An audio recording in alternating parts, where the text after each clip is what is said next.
Hey guys, welcome to Wrestling Days. I almost forgot who I was. Welcome to Wrestling Days. Welcome to this best of United States championship matches. And a very, very happy 4th of July to all of my US friends out there. Hopefully everyone's having a good day. Hopefully, you're all eating lots of food. I mean, I don't even know. I know there's a lot of people having barbecues. I should imagine there's a lot of nibbles.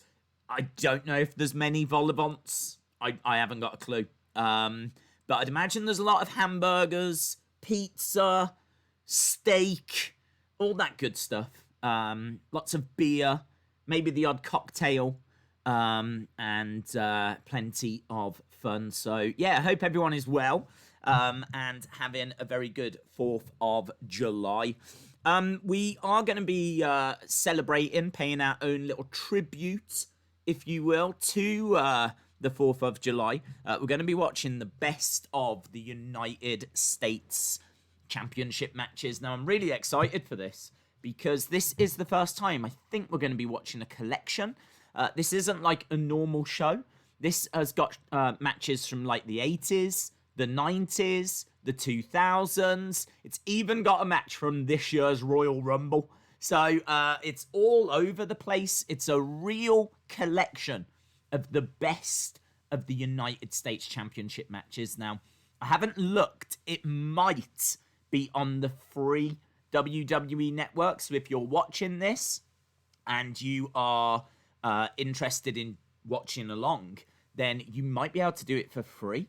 If you go to WWE.com/network, free network, WWE.com/free, something like this, you might be able to find the network and then you might be able to watch this video. I know there's quite a few things on there that you can watch for free, and it tends to be these collections. So, but if you've got the network anyway, then just search for it on there. Best of United States Championship matches. I'm just going to give you a couple of minutes and then we are going to get going. It's not too bad. It's just over 3 hours. 3 hours 23. So 3 hours 23. I think there's around about 12 matches. And as we said, we're going to the 80s, the 90s. We're going to NWA, WCW, WWE. We're all over the place. All over the place. So very much looking forward to this. See Wrestling, shout out to you, my friend. Jack is the man says, why do you always start streams UK time midnight? It's because that's when most of the shows begin. Most shows actually begin at 1 a.m. So I start an hour early, just so that we can talk. And also, you know, if there is any UK friends just before they're going to bed at midnight or something, might be able to join us for a little bit. But, yeah, that's when Raw, NXT, AEW, Smackdown, it's when it all airs. So whenever we do our own little watch-alongs, I always try to keep it around the same time. Just kind of makes sense.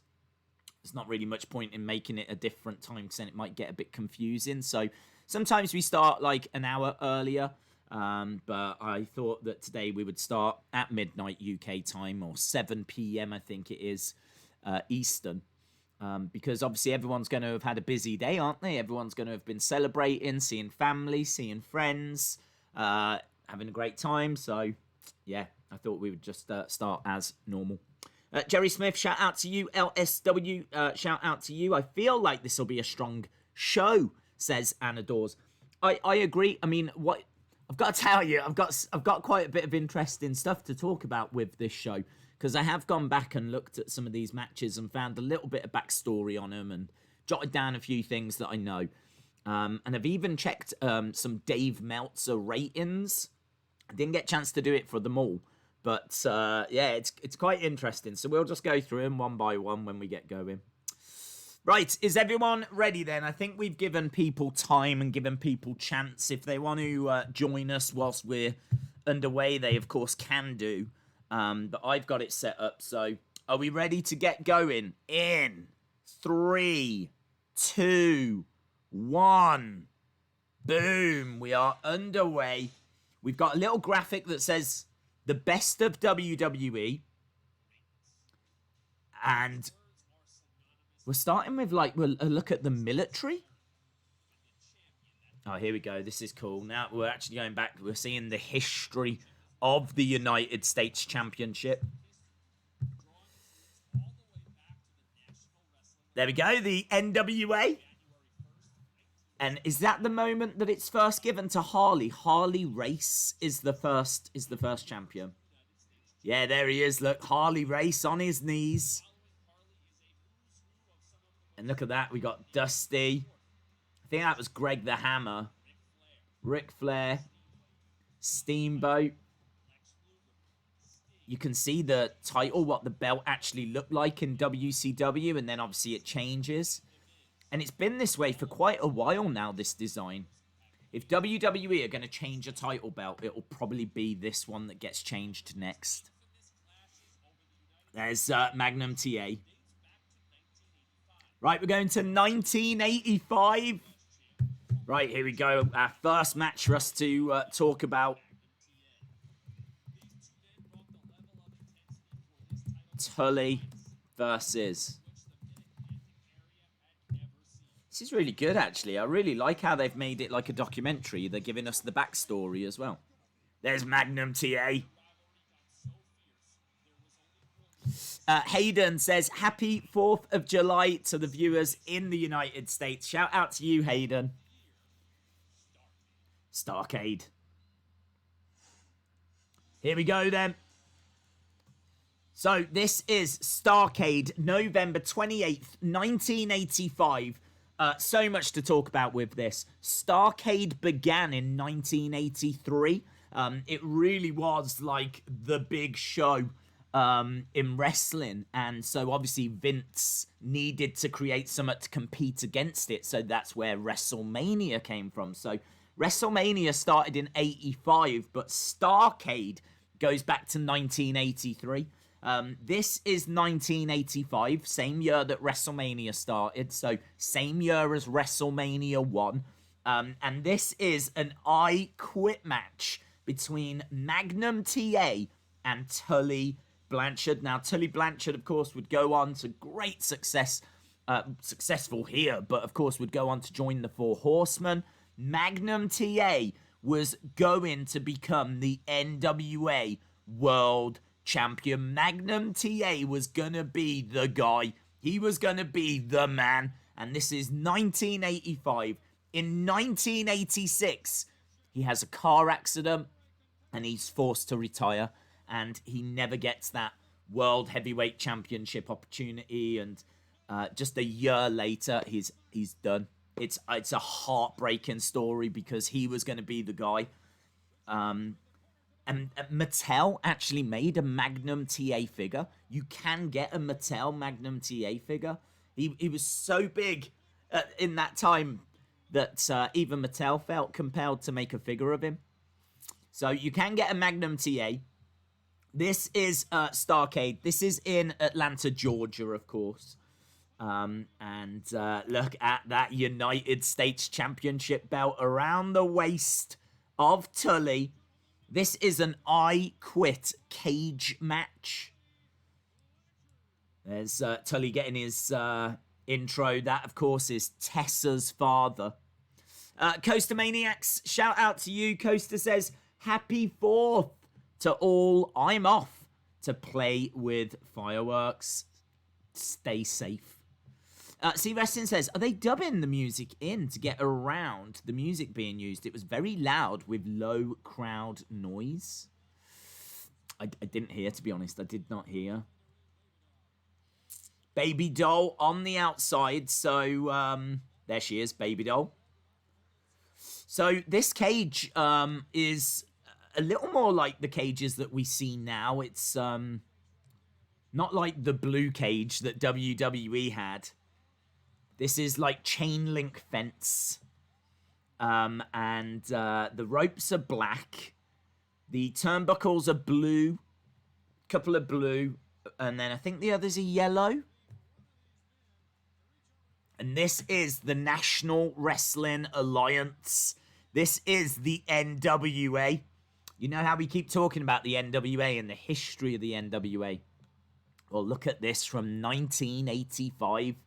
So we've got Tully against Magnum TA, and it's a real treat, actually, to watch these two, especially Magnum TA, because I don't know when we're going to get a chance to watch a Magnum TA match again. But as you're watching it, just know that he was well positioned to be the guy. They had high hopes for him. High hopes for him. So, as we said, Starrcade 83 was the first. This is Starrcade 85. This was actually held in 2 different venues. And combined, it came to about 30,000. But this venue that we're in now is the Greensboro Coliseum complex in Atlanta, Georgia, as they trade blows back and forth. Big strikes coming in, down to one knee. Another big strike by Magnum TA. And Tully goes back. He's kind of in between the cage and the ropes. I think, is it Tony Schiavone? Wow, it makes me feel old, says Sherry. It's great. And look at that. You can see the ring apron, blue with the yellow NWA lettering on, just like we have these days. Baby doll, look. Baby doll, a little bit like a getting a Miss Elizabeth vibe from her. Tully comes crashing down, dropping an elbow on Magnum TA. William says Tessa is an amazing performer, yet no one's ability can overshadow one's mark in the wrestling business. Tessa has a huge check mark beside her name.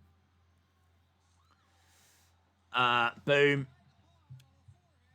Okay, Lauren.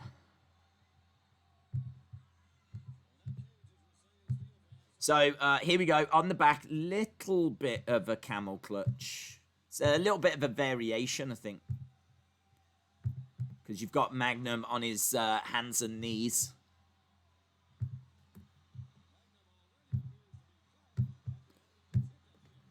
Days, the SmackDown title is coming back with the old wrestling one. The Edge World and the big man said on WWE are rumours. I've not seen those rumours.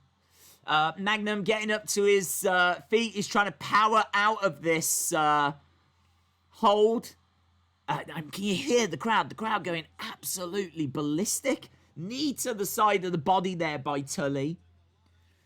Nice elbow. But Magnum reverses. Against the ropes goes Tully. Gets picked up. Dropped down onto that top rope. I mean, that looks great, doesn't it? Look at that shot. A shot from far away where you can see the cage. You can see the NWA ring. You can see the action. It's kind of like... It's quite smoky in there. I'm getting like a lot of steam. It feels like there's a lot of heat in there. There's a lot of energy in there. It feels a little bit dirtier than maybe the WWE presentation that we're used to seeing, but I really like it. Jennifer Lockhart says, sadly, I can't join. I just wanted to say a quick hello and a happy 4th to all. There we go. Jennifer Lockhart wishing everyone a happy 4th of July. Shout out to you, Jennifer. Miss Clown 1 says, I'm glad there's a stream. My day would have been worthless. I don't believe that, my friend. I really do not believe that. Both guys are down at the moment. Tully first getting back up to his feet. You can see like bits of blood on the mat. That must have been from an earlier match. We've not had any blood here. It's been a long time since I've seen the 85 Starrcade. Into that cage goes Tully. Crowd are so loud. I really like the presentation, though. Oh, we have got some blood now on Magnum. Magnum's busted. Tully gets thrown into the cage again.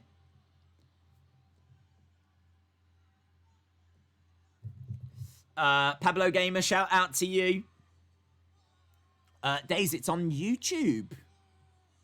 What? This is on YouTube, is it? Wow, there we go. Apparently it's on YouTube. I didn't know that. Did not know that.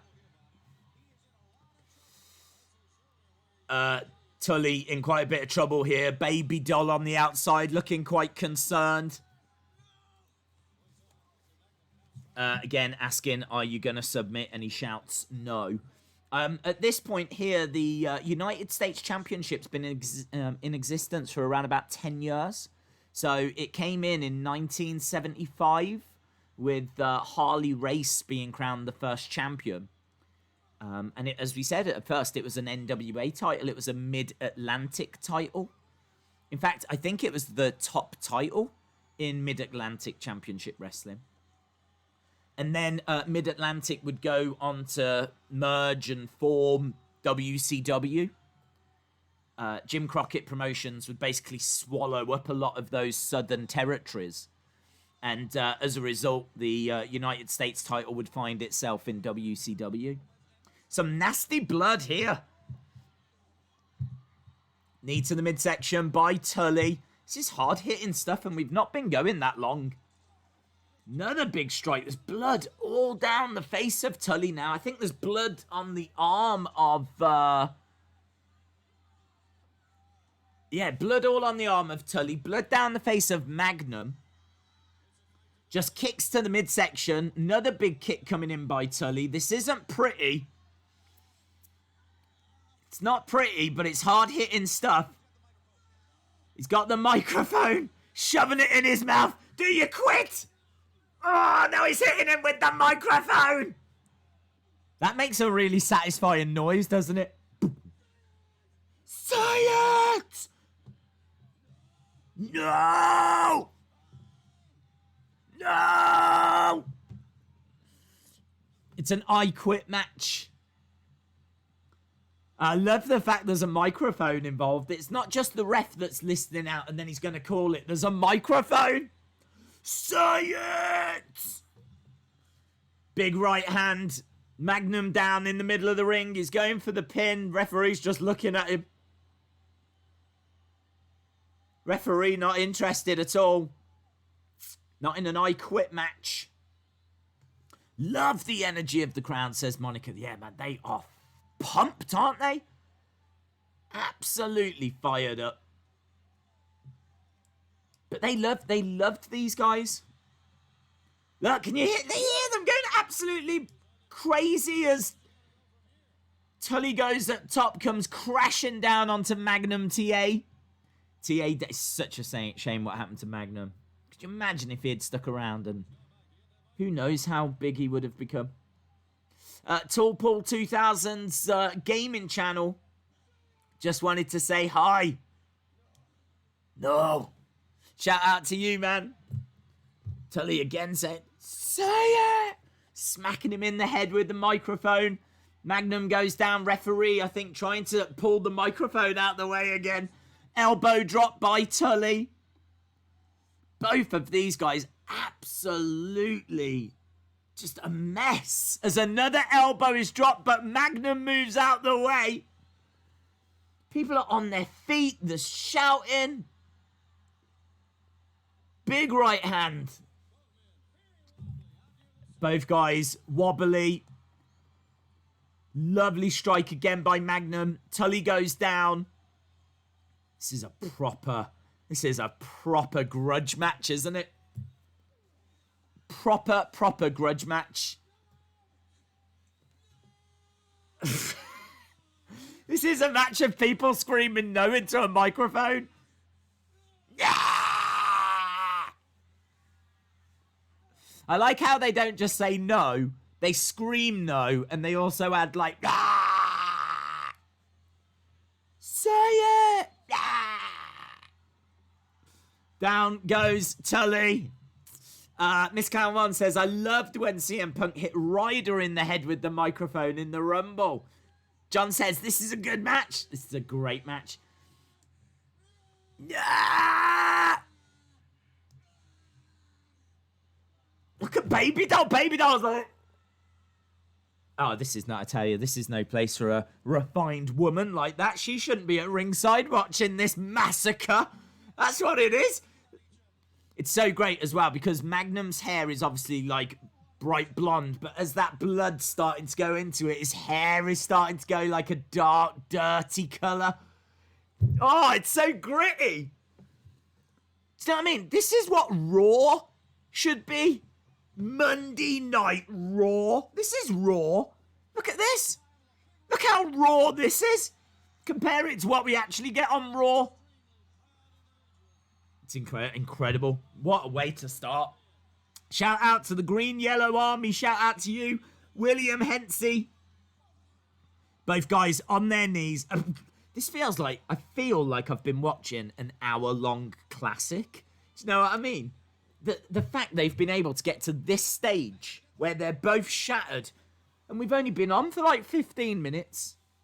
And the first couple of minutes was like a history thing.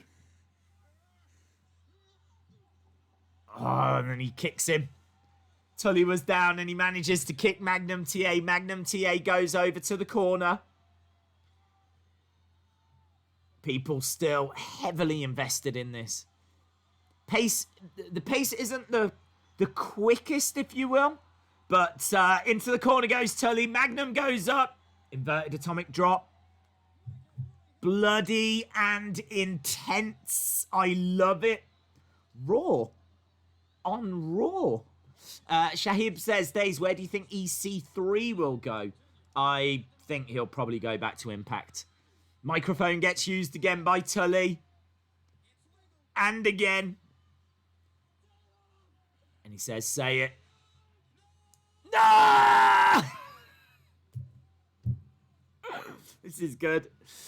Jerry says, I wish we still had matches like this. I doubt this is classed as PG, to be honest. I doubt this is classed as PG. Elbow drop. I'd be amazed if this is on YouTube. I'd be amazed. Although there are kids in the crowd. It was a different time. It was a different world in 1987. Kids in the crowd watching this absolute massacre. Tully working on the leg. Going over to the ref. Throws the ref out the way. Yeah, we don't need him. The ref's down. A chair gets thrown in. What kind of a chair is that? It's a deck chair. Is it a chair? Whatever it is, he's just broken it. A wooden chair? He's just broken a wooden chair. He boots the referee again. Now he's got a piece of wood that he's trying to drive it into the face of Magnum TA. Oh, it's right by his eye. Oh my, look at that. If they make any mistake here.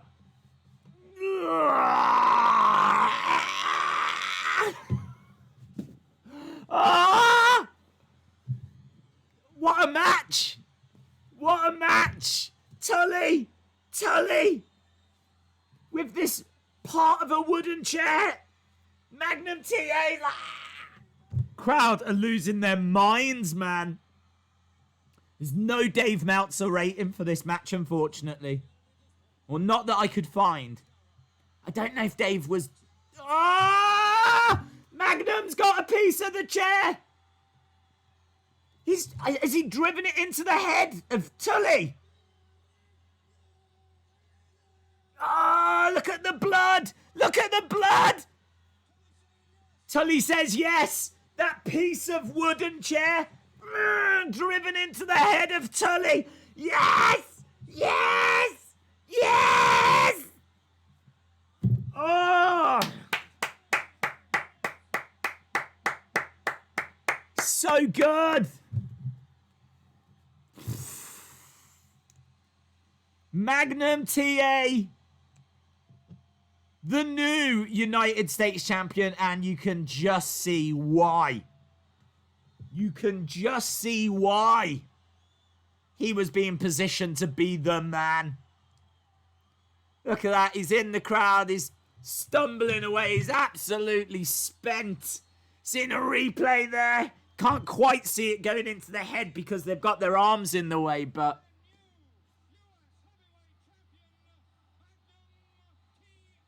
Wow.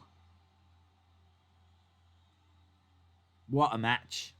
What a match. Magnum gets it, says LSW. Well, we're moving on. We're jumping forward. So that was 1985. So there you go. If anyone ever turns around to you and says, I don't really like the 80s. It's boring. Have you seen this match? Have you ever seen Tully Blanchard versus Magnum TA at Starcast? Right, we're moving on. Sting to against Rick Rude.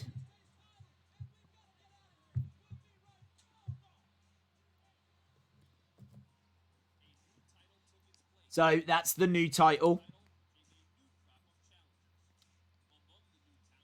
Dustin Rhodes. Stunning Steve Austin, look. Look at this. Early 90s. Goldust. Dustin Rhodes. Taking on stunning Steve Austin.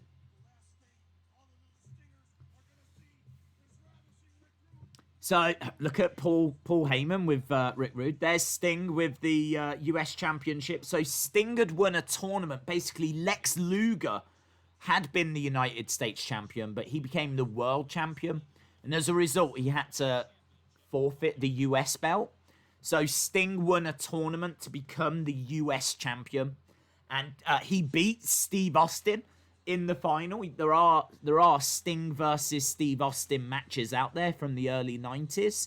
Obviously, it's not Stone Cold. It's stunning Steve Austin. This is in Georgia again. This is in the Savannah Civic Center. I can tell you that Dave Meltzer gives this next match 3 stars. It's at Clash of Champions 17. It's Sting versus Rick Rude. And this should be a lot of fun. Look at that ramp as well. The ramp level with the ring. I always love that. I wasn't too keen of it at the time, but looking back now, I like it now. Here's Paul Heyman. Paul E. Dangerously coming down with Rick Rude.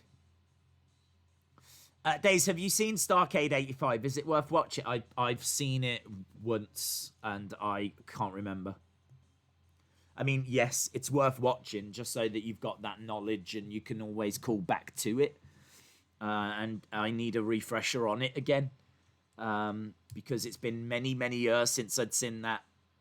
And when I say many years, I mean like 20 plus. And I'm only 21.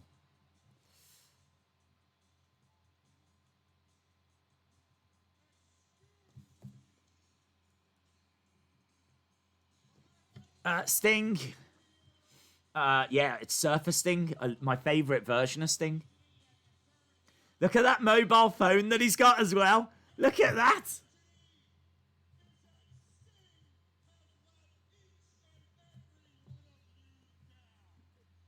I'm telling you, you can't get the internet on that bad boy, let me tell you.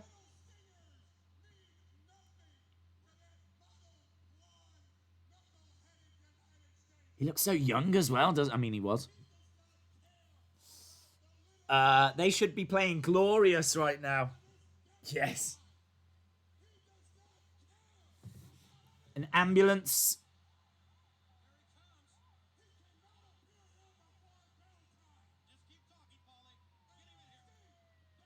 Sting on his way. An ambulance on its way. You can see who's driving. There he is, look. I love Surfer Sting. Surfer Sting's my favourite. Surfer Sting trying to find a way of getting in. Heavily bandaged up. The bell has sounded, so Stinger's not got long. Oh, he's got to be quick. He's got to be quick. You can see the WCW superstars trying to help him get to the ring. Look, they're going to show him how to get there. We want Sting. There he is, look. Sting on his way. Oh, I love Surfer Sting. This is 1991, by the way, in case you were wondering. Here we go. Look, strikes to the midsection. We're underway. Rick Rude. Look at the ease that Sting picks up Rick Rude. Oh, slams him on the entrance ramp. Sting in electric pink. Rick Rude in, classic Rude attire. You know, he always had tights that were heavily decorated. I think he's got a belt on the front of his tights, printed onto the front of his tights. Jim Ross on commentary. Good point, Colin. Yeah, Jim Ross on commentary. So this, of course, is proper WCW now. WCW on the side of the ring, World Championship Wrestling. Black canvas, blue ropes. Rick Rude going up top. Production feels a lot sharper. Doesn't feel as gritty and dirty as what we just saw from 85. This is obviously 6 years later. Rick Rude against the ropes. Big back body drop. Big back body drop. Sting's tights have been cut so that they can bandage up his knee. Obviously, Sting was in an ambulance racing his way. Austin316 says, Days, shout out to Dave in real life. He unfortunately couldn't make it to tonight's stream, but he wanted me to say hi. Shout out to you, dude. Sherry says, was there nails in the chair? I didn't see them. It seemed to break quite well. I'm guessing it was a gimmicked chair, but still, it looked awesome. Austin316, shout out to you. Sherry says 91 was a good year. Jerry says, did you like Crow Sting? Yeah, of course. Sting is probably my favorite non-WWE superstar of all time. Can I call him that anymore? Because he has competed now, hasn't he? But he was always the guy that I wanted to join. If ever I did watch WCW, I've told this story many times. I'd watch it around my grandparents, around like when I'd go around of a weekend, and if it was on, I only wanted to see Sting. I didn't care about anyone else. Rick Rude on the top comes crashing down. And, I did that so much as a kid. My parents were probably concerned as to why I was doing this all the time. But I was just imitating ravishing Rick Rude. And also, you might remember in the 90s, if you played music, there was those flowers that were plastic and they would dance. I was kind of imitating them as well. Do you remember them? Used to wear glasses.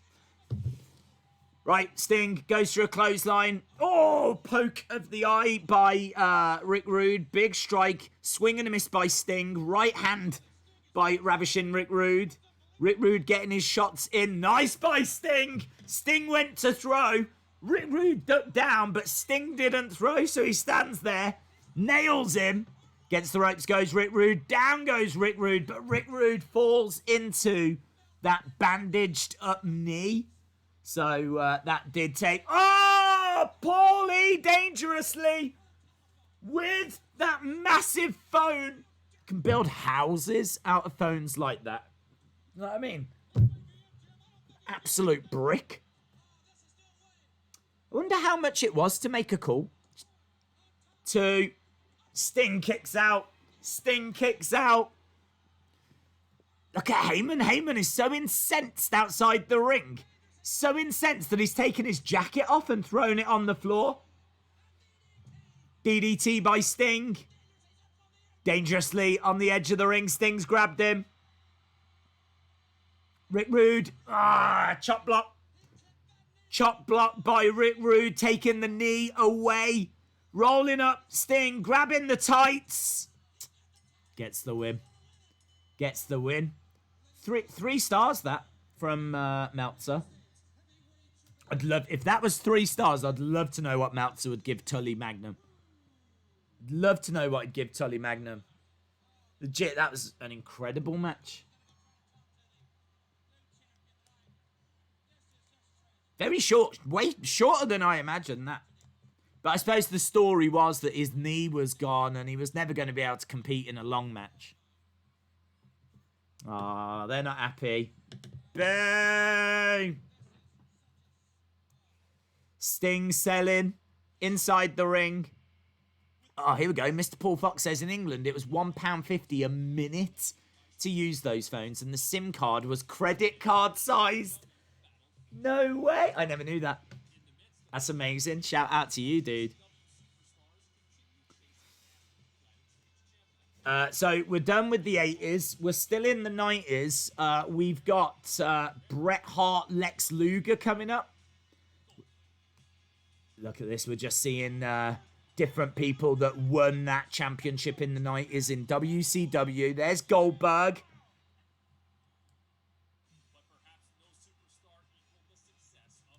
Lex Luger. Lex Luger with 5 different United States Championship reigns. Yeah, he is synonymous. He is synonymous with the US title. Here's Lex in 1998. And there's Bret Hart. So, Bret Hart, obviously, the Montreal Screwjob happened in 1997. This is 1998. Bret Hart couldn't compete for WCW until 1998 because of the 60-day no-compete clause. So, he left WWE, but he couldn't actually wrestle. So, this is August of 98. So, Bret Hart has been in the company for a good, 9 months at this point, but he's only been wrestling for about 7, 8. But he is US champion here. Bret won the title from DDP in July. This is August. So he's been holding it for a good few weeks now, Bret. But yeah, he did get the title from Diamond Dallas Page. Here's Luger. Let's change over the graphic on screen.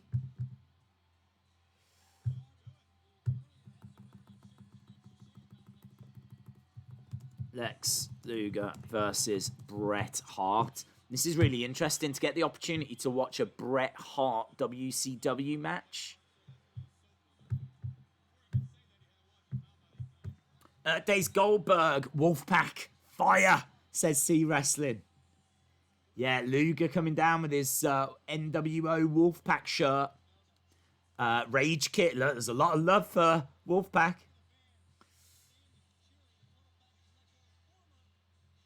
And there's that music as well.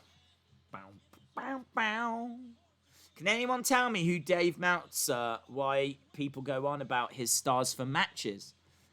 He has been reviewing wrestling since the mid-80s.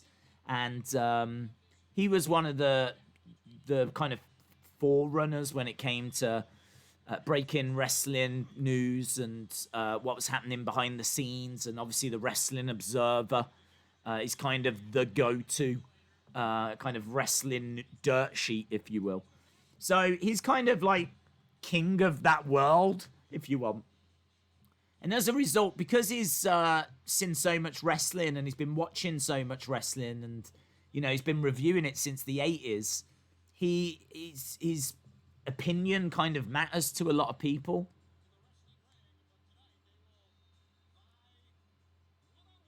To be honest, I don't tend to look out for his ratings so much anymore. There's definitely tons of his ratings that I disagree with. In fact, he reviewed AEW and NXT from this past week, and I think he gave Dexter Lumis versus Roderick Strong 1.5 stars. Like, he was not complimentary about that match at all, and I actually thought that it was a pretty solid match. I mean, I didn't think it was spectacular, but I can't see any reason why it wouldn't be like a 3-star match. But he really was not a fan.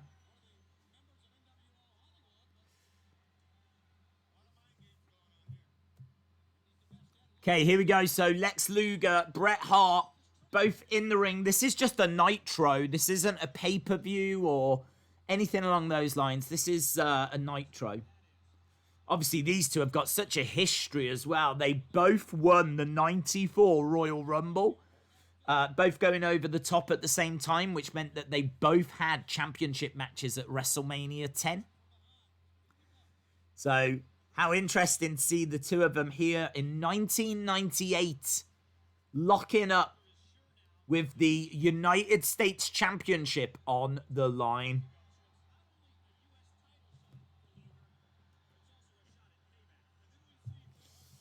Meltzer is poop, says C Wrestling. Days Goldberg used to be so popular in WCW. When he went to WWE, they just ruined him, says Jerry. Chalmers says, I wasn't that big of a fan of it either. Meltzer is on the AEW payroll, says Skinny Kravitz. I'm convinced. Bret Hart to the outside. I do love this about WCW, and it's not something that we ever talk about, but their mats outside the ring are so good. They're kind of like a beige color, but then the edge has got like flames printed onto them. So it's not like just the boring black grey mats you get in WWE now. It's got a bit of personality, you know. And WCW Monday Nitro TNT printed on the canvas in the ring. Why don't we have Raw and Smackdown? And I don't know why we moved away from that. Is it too distracting? I don't know. Meltzer never leaks AEW news, but he can't wait to leak WWE news. Right, the two locking up now. They've been feeling each other out, and we are now underway with this. I don't think there was any Meltzer scores for this one. As we said, Bret won the title in July from Diamond Dallas Page. And here we are in August on Nitro. Bret working on the arm. Bobby Heenan on commentary as well. I totally agree. I think he's on the take from AEW. Wrestling Days fan, hope you are well. Big clothesline there by Lex Luger. Bret Hart gets out of the ring. And again, you can see those ring mats. Bret Hart just taking the belt. Grabbing his belt. And he's done. He doesn't want to compete anymore. This is my title. Referee starting to count Bret. Lex Luger, though, jumping out of the ring. Bret Hart talking to some of the fans. Little bit distracted as Luger sneaks up behind. Luger was in no rush there. Luger was moving so slow. Title dropped on the floor. Luger throwing Bret into the ring. We're back underway. Bit of posing and posturing from Lex Luger. You might remember the 1993 Royal Rumble that we did a watch-along of. Lex Luger was shown as the narcissist at that Royal Rumble. And we had Bobby Heenan saying, "Give me a little bit more. Give me a little bit more. Show me your pecs. Show me your oh, what a treat." It was weird. It was so weird. Just one more look. Just one more look. That was the Royal Rumble 1993. Well, here we are, 5 years later. Bret Hart down and Lex Luger working on the arm. Lex Luger absolutely shredded. Absolutely shredded. You could grate cheese on that man. He is ripped. C. Weston says, fun fact, this week, this was on Nitro. It was the first time WCW drew WWF in over 2 months in ratings. Both got a 4.5. That is a fun fact.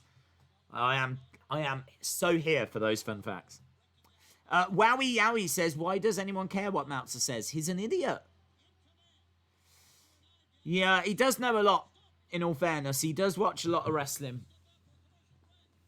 But, yeah, I mean, I suppose it's only natural. You're not going to agree with everything, are you? Look, here we go. We're going to commercial break. Do we get the commercials? That would have been great. If they'd have kept the commercials in and we could have watched some 1998 American commercials, that would have been great. Big slam there by Bret Hart. We've come back. We're outside of the ring now. Lex phoned it in a lot back in the day, says Heather. Bret going over. Trying to go back into the ring. So, Luger is still down. Lots of boos. Of course, it would be at Starrcade in 99 that Bret Hart would suffer that injury against Goldberg. And as a result of that, you know, his career was effectively over. Here we go. Bit more intensity. Nice forearm strike. Strike to the face. He's got Lex Luger in the corner. Start of this match has been quite slow. He's trying to choke Luger in the corner. Luger, though, firing some shots back. Toy Universe, shout out to you. Kicks coming in by Luger. Where's he kicking? I can't quite tell where he's kicking. Is he kicking the midsection? Looked like he was kicking Bret right in his Hitman. Down goes Luger.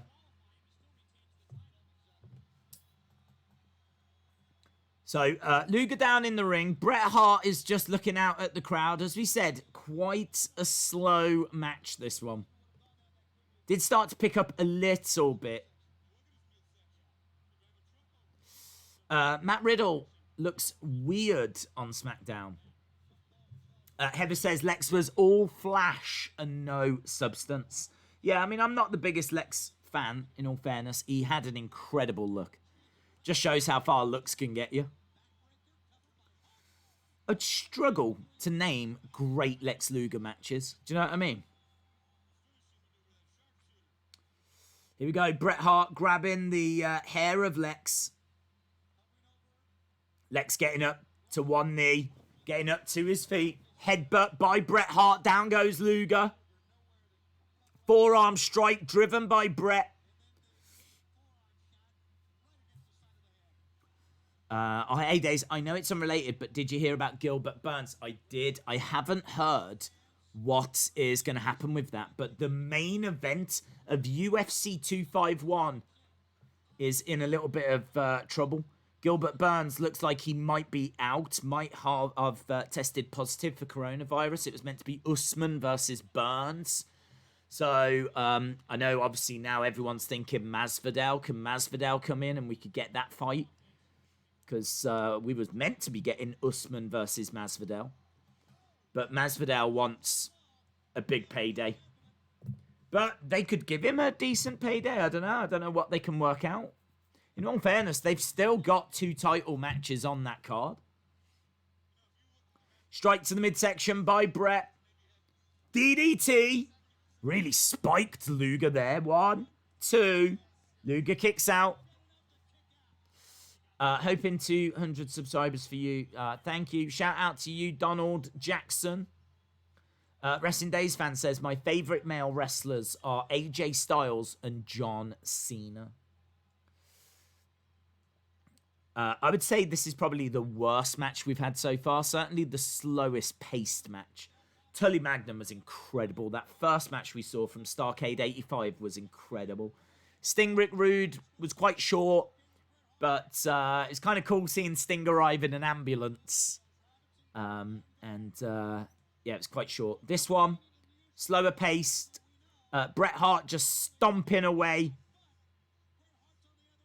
He's got a foot on the throat of Lex Luger. The ref trying to break them apart. He's telling Bret, you're going to have to let him go. He's counting, and Bret does release it. Monica King says, I can't wait for Fight Island. It's going to be great. That is next Saturday. Next Saturday is going to be huge. Huge. Bret Hart coming over to Luger, who's down. Graham says, I never liked Luger since what happened to Liz. Something just not right about that. Here we go. Middle of the ring. Snap suplex. Nice suplex going for the pin. It's going to take more than that. Bret Hart has just been slowly, methodically stomping away at Luger. Random choice. There were better 90s US title matches. I agree. This was a random choice. In fact, a few of these are random choices. Some great matches in this. But some of these are random. There's no denying that.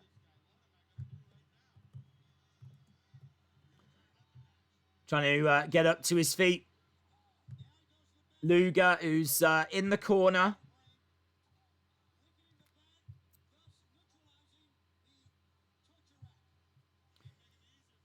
So Luger in the corner.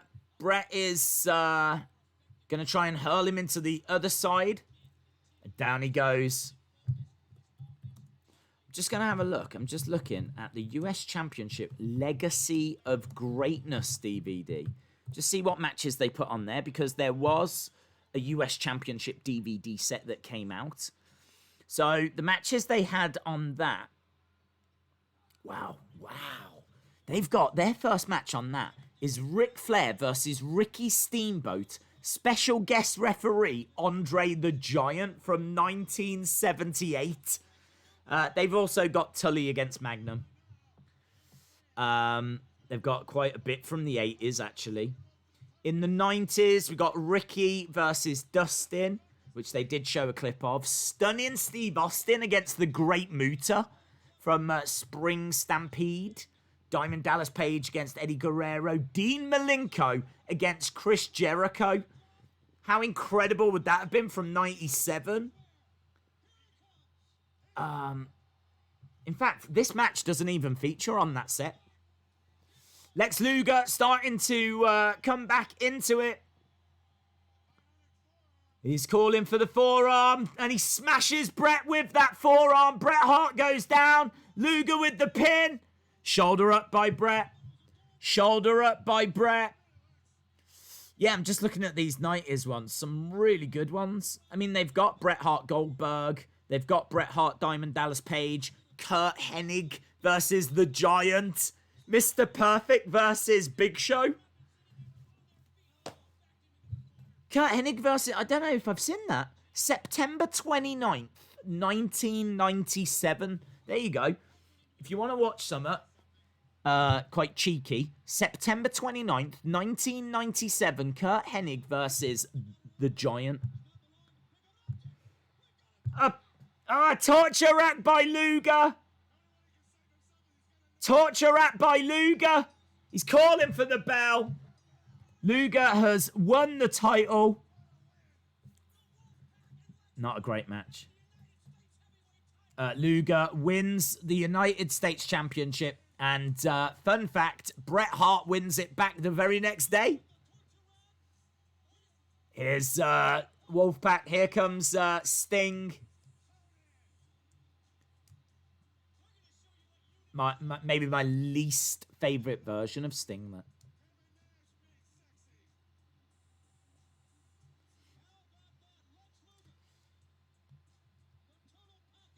Lex Luger, Kevin Nash, Sting, Luger.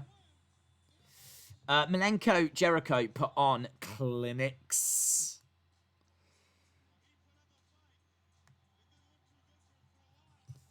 Hey Trini, hope you are well. We got pyro going off. Crowd going crazy. Feels like a big moment. And as I said, Bret would win it back next night.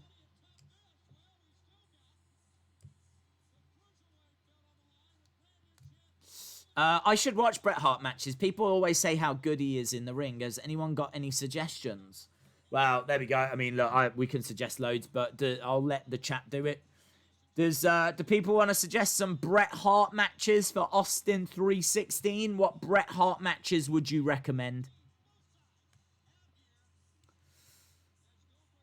I'm good, thank you, Trini. Yes, I'm good, thank you.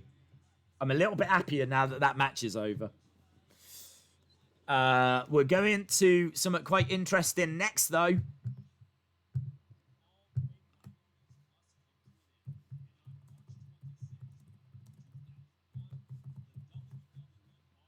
So there we go. That is the end of WCW. We're not sticking around in the 90s for long.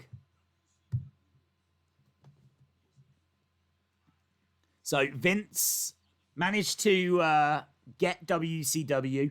And obviously that means that the titles all came over as well. Like the big gold was in the WWE. But so was the United States Championship.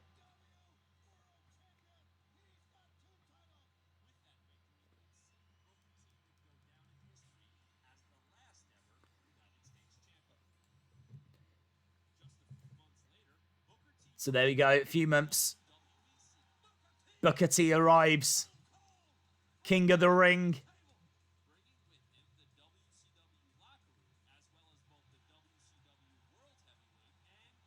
There we go. Look at that. In both those titles now in WWE. There's Steph. There's Jericho.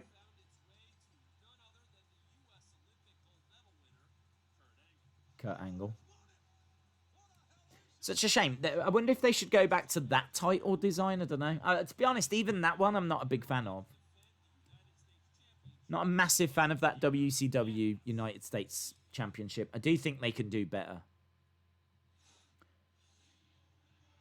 Right, here we go. Keep rolling, rolling, rolling, rolling. Raw, November 5th, 2001.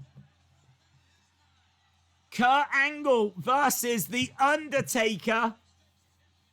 American Badass.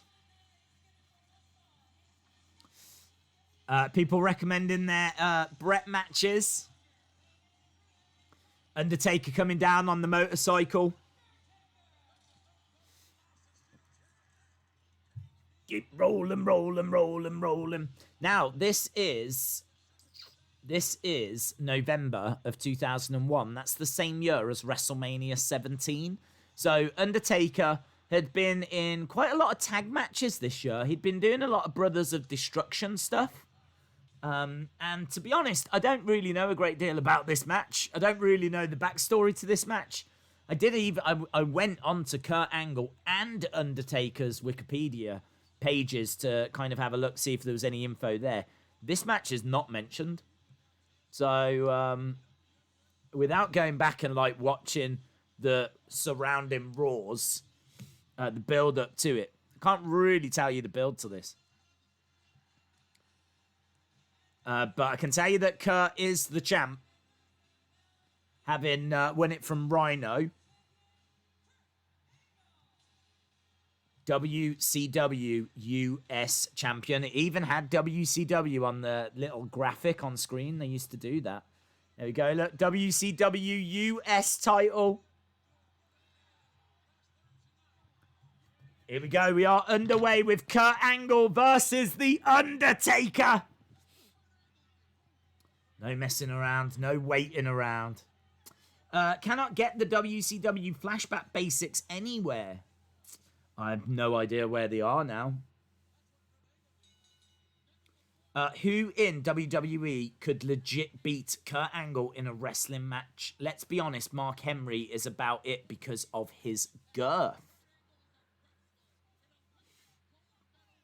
Who could out-wrestle Kurt? I don't know. It'd be very interesting to see if Brock could. Brock was obviously a high-level NCAA wrestling champion. Obviously learned a lot in MMA as well. So, legit, if the two of them went at it, it'd be quite interesting. And Brock Lesnar because of his size. But I don't know how good Shorty G is. I don't know how good Chad Gable is, but I know that he's got an amateur wrestling background. And he's meant to be very, very good. Otis, amazingly, is meant to be very, very good. Like, legit, very, very good. I'm sure he's got an amateur wrestling background as well, Otis. Let me double check that. I don't want to be sitting here coming out with lies. Tell me lies, tell me sweet little lies. Right, action in the ring right now as Undertaker is driving his shoulder into Kurt. Amateur wrestling career, yeah. He was a successful amateur wrestler. He was the 2010 285-pound undefeated WIAA state champion. He was the champion at the 2009 Greco-Roman Junior Nationals. He placed third in the 2009 Junior Freestyle. He competed for the University of Wisconsin. He wrestled at collegiate level for Augsburg College and Colorado State. He won the national title in Greco-Roman wrestling at the Junior Pan American Games in 2011. Honestly, I could keep going. He won loads. He was at one point considered a prospect for the US Greco-Roman wrestling team for the 2012 Summer Olympics. How amazing is that? Otis could have been at London 2012, representing the US in Greco-Roman wrestling. That's what I'm saying. There's quite a few on the in the WWE that have that amateur wrestling background, but of course, Kurt Angle would go on to win gold medals with a broken freaking neck. Here we go, Kurt Angle stomping away on the Undertaker right now. Already enjoying this match a lot more than Lex versus Bret. Undertaker's leg slammed on the edge of the ring. Fun fact, Kurt Angle has joined the Alliance, and Undertaker was obviously Team WWF. That was the build for this match. On the road to Survivor Series, that was 2 weeks away from this match. Amazing. Love it. Love those facts. Big right hand by the Undertaker. Into the... Oh, reverse by Kurt. Knees go into the ring steps. Undertaker goes down. Not in a wrestling match. Brock would legit beat up Angle. Kick to the back of the leg. Guys, Angle lost to King Corbin, so we've got to ask serious questions of how great was he. If you're gonna lose to King Corbin, seriously, how great are you? Connor Shaw says, Days, did you know that Nick Aldis has got his own action figure coming out? He mentioned it on Twitter a few hours ago. I did, buddy. Yeah, I saw the company that's making it included me, tagged me in the tweet, which I thought was really kind of them. I did retweet that out. I've not seen the figure, so I unfortunately I don't have anything to show, but I can tell you who makes the figures. Because as I said, I did tweet it out. Let me go to my own Twitter, because I don't know what the company's called. The company is called Cella Toys. Nick Aldis action figure, going to be limited edition to 2,000. I wonder if it's going to come with the £10 gold. That'd be awesome if it does. Oh, I didn't know that you can actually pre-order them now. Can you pre-order them now? Is it there? Is there a picture of it? No, it's a picture of him. It's only £17. That's not bad. Photos of the figure is coming soon. Pre-order your own vintage figure. The National Treasure, Real World's Champion. Each figure comes with a holographic sticker. Collect all 8 to get... What do you mean, collect all 8? You've got to buy 8 figures to get a chance of getting a 1 of 100 exclusive mail away figure. Yeah, no pictures of it, but yet, so I can't tell you my thoughts, but I don't know if it's going to come with entrance attire. I don't know if it's going to come with the £10 gold. I don't know. Super tempted, though, to get one. Right, front face lock by... I'm doing a rubbish job here. Front face lock by Kurt Angle. We almost got through the first hour. Strike to the midsection by The Undertaker. Rights and lefts. Lovely uppercut. Kurt Angle backed against the ropes. Another strike. Angle goes against the ropes. Big clothesline. Down goes Kurt. Undertaker really selling his knee. Big boot. Down goes Kurt. Kurt's been working on that knee, and Undertaker doing a good job of selling it. We've got Paul Heyman on commentary with JR. Undertaker looking for a choke slam to Kurt. Picks up. Down he goes. Choke slam. It's quite interesting as well, because in this era, the entranceway is to the right. Like, so used to the entrance always being on the left. It's always on the left. Very rarely is it on the right, but here it's on the right. Tries to pick up Kurt. Kurt goes against the ropes. Undertaker going for a clothesline. Blocked. Kick to the midsection. Looking for... Oh, ankle lock. There it is. Tap dead man, screams Paul Heyman.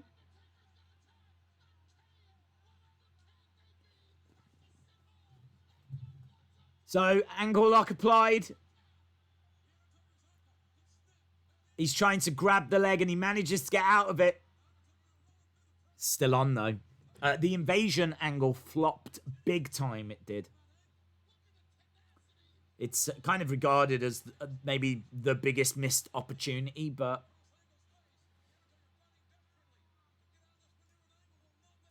I want a Royce Isaacs figure. Here we go. Kurt again with that ankle lock. Ah! He's really, really pulling on that. He's really got it twisted. Undertaker reversing! Undertaker reversing! Oh, that's great. That's really great, actually. You've got Kurt trying to desperately get to the ropes, but he's getting dragged. I love it when they do that. When they drag them back and they're like, ah! And here's Stone Cold. Stone Cold comes down, starting to unload. Of course, Stone Cold had turned heel at WrestleMania. Stone Cold stunner to the dead man.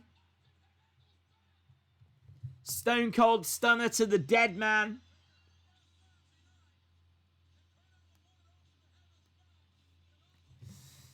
Days, I cannot believe WWE have bought Evolve, says Scott Turner. We never really got Steve Austin and Goldberg tag team. The two Baldies.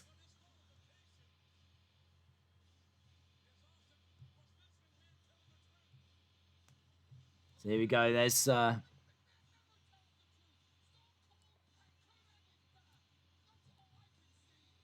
So Stone Cold getting involved.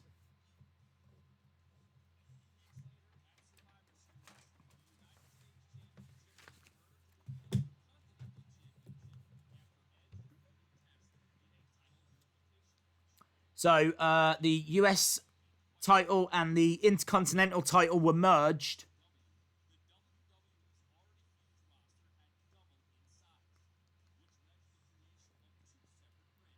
But then they created the brand split.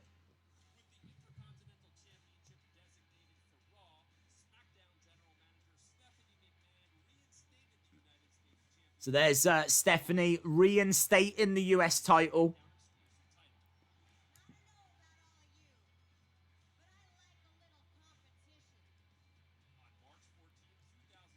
WrestleMania 10. Is that the next one? Wow, WrestleMania 10. 10. 20, I mean. This is John Cena Big Show.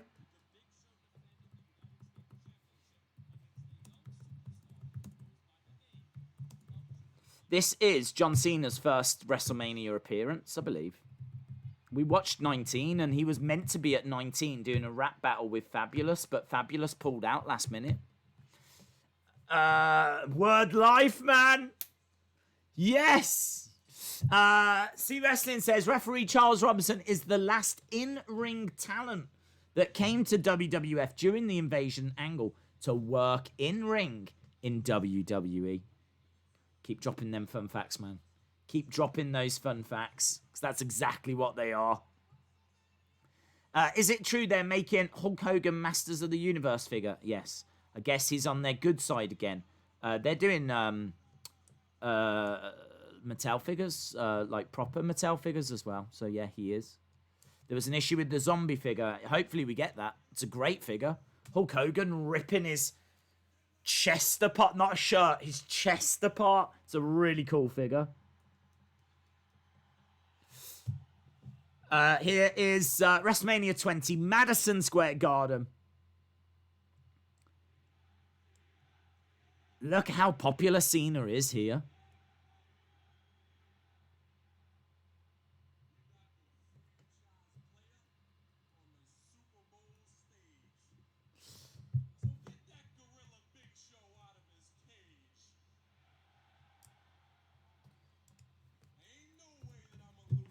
Thugonomics. Big Show was WCW and is in-ring worker still. He does still compete, yes.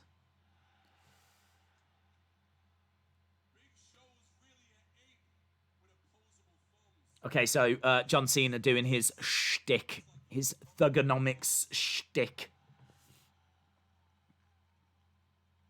He's got a New York Knicks shirt on.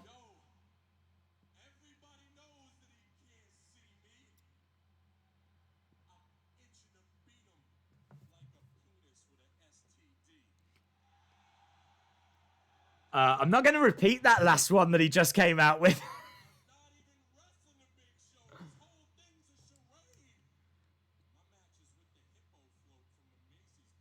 I'm not even wrestling the Big Show. This whole thing is a charade. I'm actually wrestling the hippo float from the Macy's parade.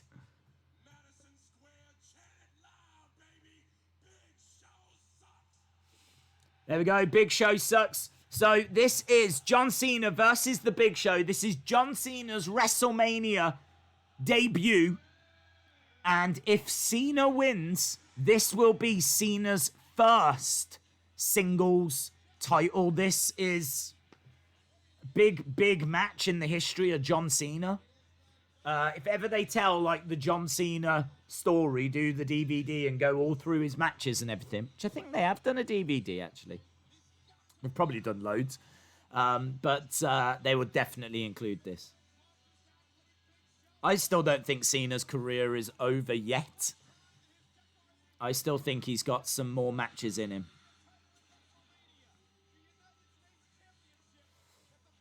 Here is Big Show stepping into the ring. Madison Square Garden.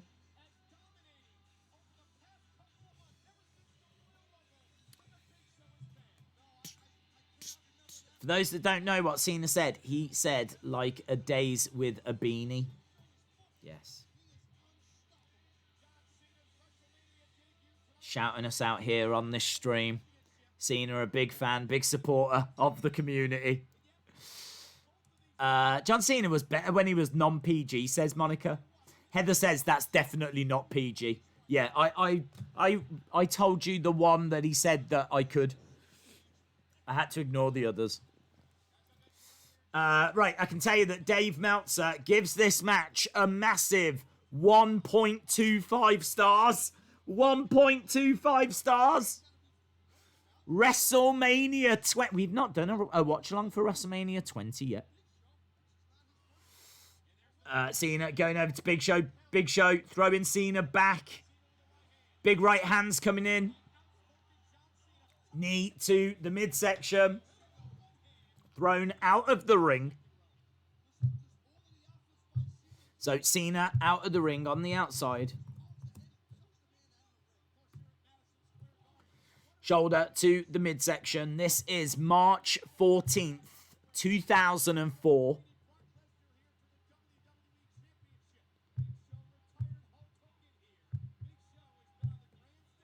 He's got the hair of John Cena. Goes over to the corner. Cena blocking. Back elbow. Drops down. Cena climbing up top. Going for a crossbody, but gets caught by the Big Show. It's kind of cool because where they used to walk out at Madison Square Garden, they've just got this LED screen that's showing you the current match. But they actually are walking out from the left as the hard cam looks. It's obviously different, like Royal Rumble 2000 and WrestleMania 10 and all those older shows. Let's go, Cena.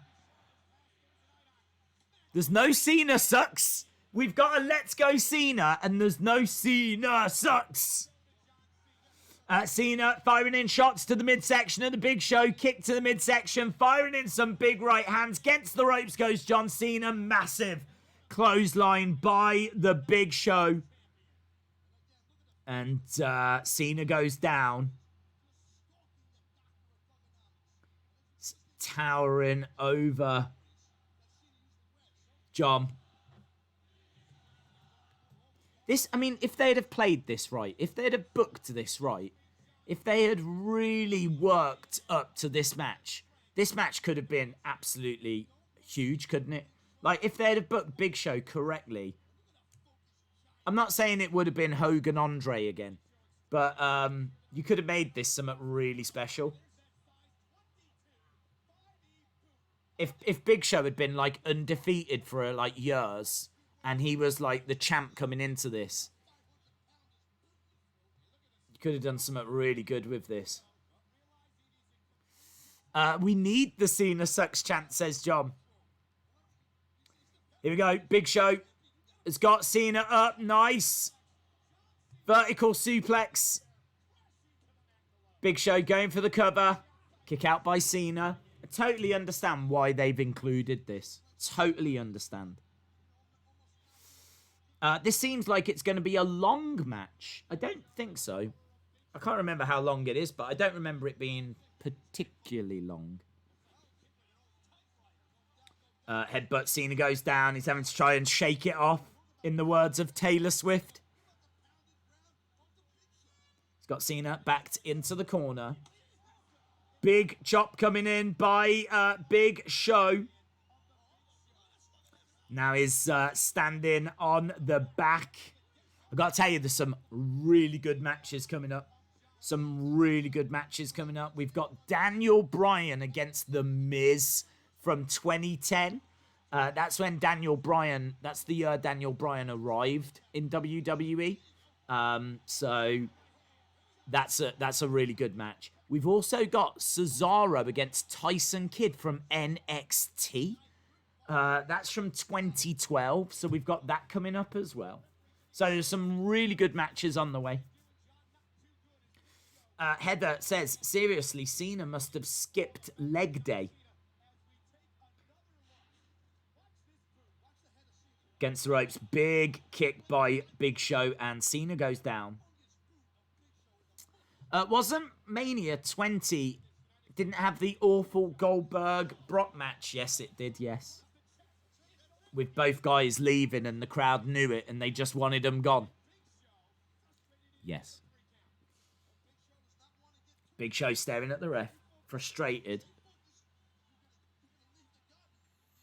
Cena trying to get over to the ropes.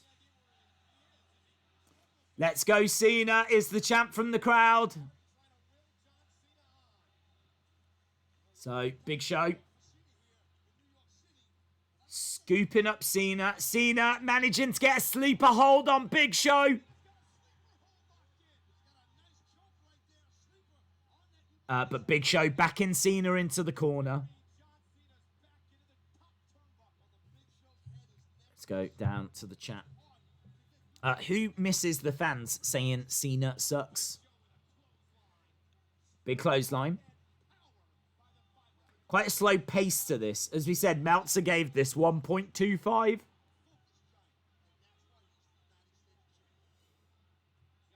Cena trying to get to his feet. Cobra clutch. Cobra clutch.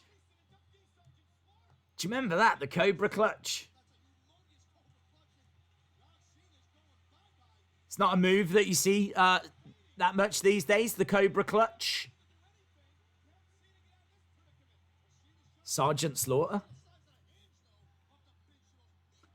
The commentators just said that Slaughter had gone into the Hall of Fame. So maybe it was a tribute to Slaughter. Let's have a look. What year did Sergeant Slaughter go into the Hall of Fame? If it's 2004, then that would make sense.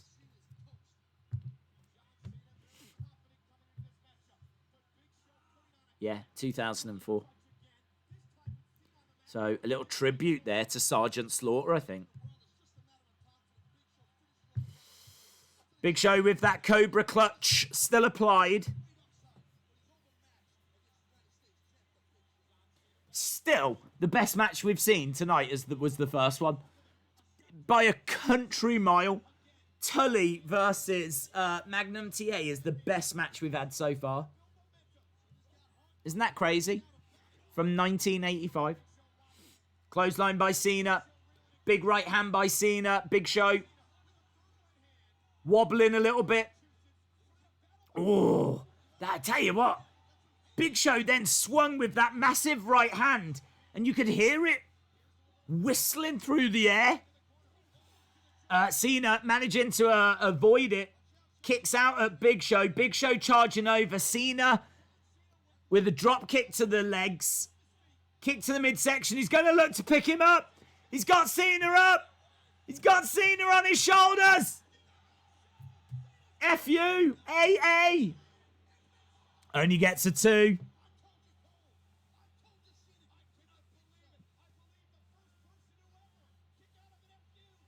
F-U, as it was called then. Wow, how great is that? Up on his shoulders. That's a great moment as well, because not only has he got him there, he holds him there for a while, and then delivers that. It is incredible. It's very, very impressive. Very, very impressive. Colin says, can we do WrestleMania 4? Cena going over, grabbing the chain.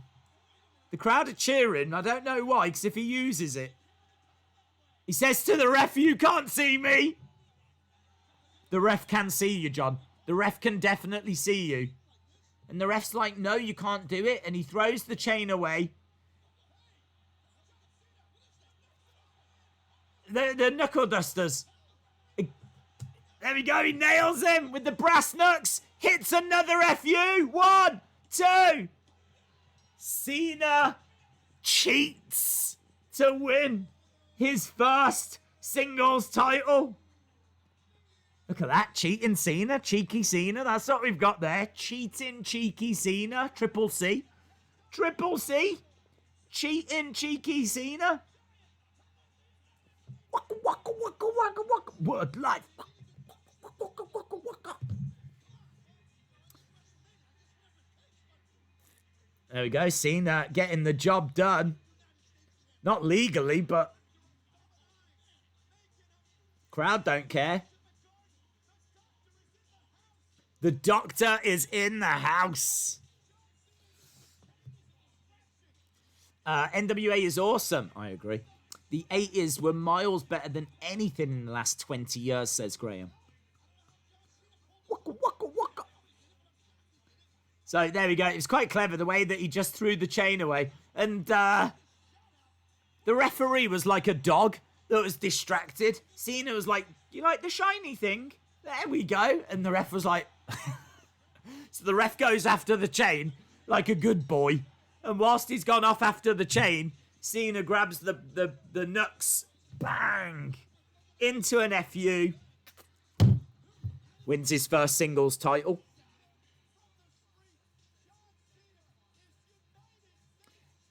Cena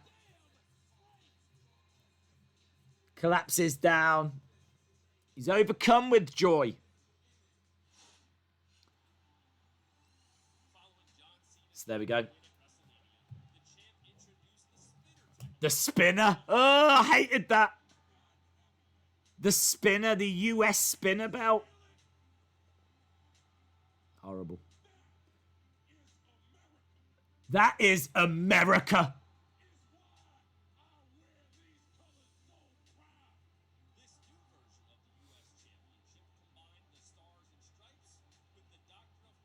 What? I wasn't a fan.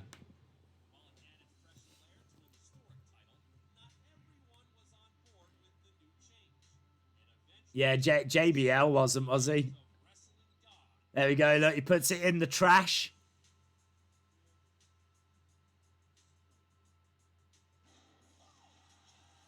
Blows it up.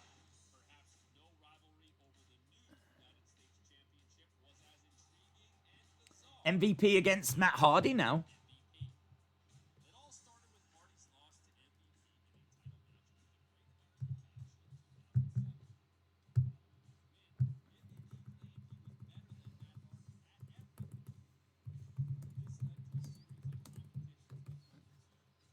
So the two of them had, yeah, it's very much Street Profits. Very much Street Profits Viking Raiders, this. Anything you can do, I can do better.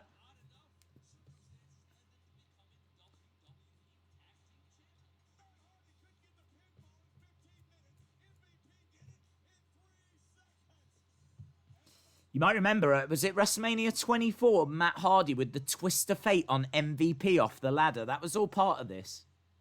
They might show it, actually. MVP turning on Matt Hardy. Yes, here it is. This is great. Oh, right off the top of the ladder. WrestleMania 24. So, yeah, all of this builds towards this match. MVP versus Matt Hardy. Backlash 2008. Oh, yeah. Random question. What is the best looking mid-card title of all time? Let's throw it out to people what they think. What do you think is the best looking mid-card title of all time?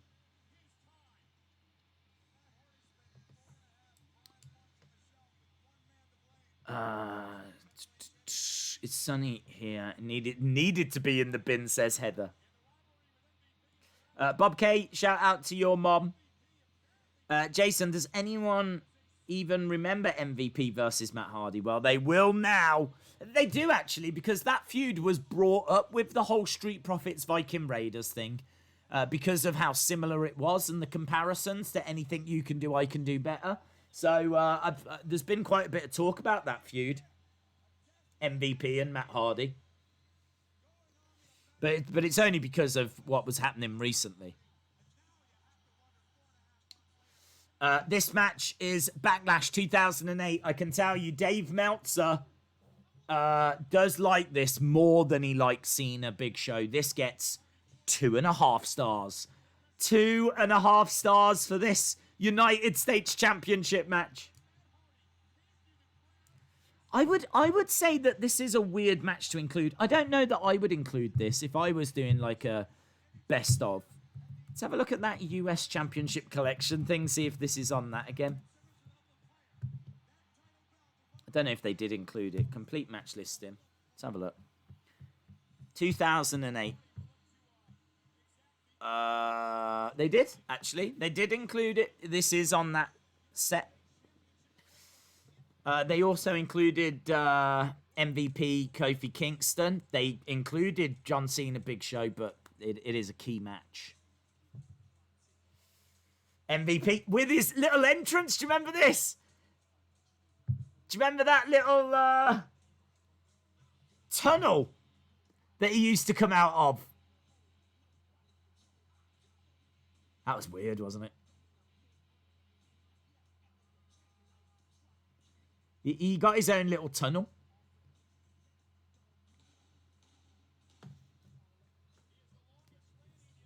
Pyro going off. MVP is synonymous with the United States Championship. So it is right they include an MVP match. I loved MVP's music. Colin says, I do think this was on disc 3. I have that DVD.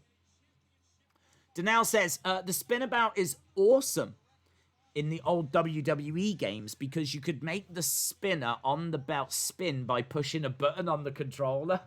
That's cool. Right, well, here we go. We know the backstory of this. Matt Hardy, MVP, 2008.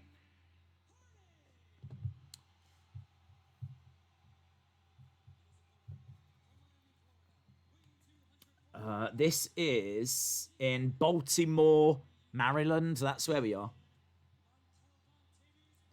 Montel Vontavious Porter, MVP. Got Michael Cole on commentary. Almost an hour and a half into this. Almost an hour and a half into this. We've got less than 2 hours left. And as we said, some big matches. The next 2 matches in particular, I'm very, very interested in. Because it's Daniel Bryan against The Miz. Which, I love that feud. I mean, that's one of the great feuds in recent times. And Tyson Kid Cesaro from NXT. And I am going to admit to you right now, I had no idea the United States Championship had been defended on NXT. This was a match from 2012. So I wasn't able to watch NXT at this time. Because I don't think the network came to the UK till 2014. So yeah, I couldn't watch NXT in 2012. So Tyson Kid Cesaro, NXT, Full Sail for the United States Championship. Right, Matt Hardy in the ring with MVP. Crowd seems to be quite into it. Fun fact, Matt Hardy is awesome, that's all. Monica King says the tunnel was cool. Do you remember when Miz throws the baby on Daniel? Yes. Big right hand by Hardy. And again, against the ropes goes MVP. Nice. He manages to grab hold of the rope and then goes underneath the rope to the outside. But Matt Hardy goes right after him, chases him down, throws him back into the ring. And against the ropes goes MVP. Nice. Only a 1 count there. I can't see green shirt guy. Back elbow. Drops an elbow. No, I can't see him. I wonder what the first show was that green shirt guy went to in the front row. That is definitely someone that the insiders need to interview. They have got to... Could you imagine if they managed to do an interview? I don't know that I've ever seen an interview with green shirt guy. But can you imagine if the insiders managed to get him? Do an interview with him? That'd be epic.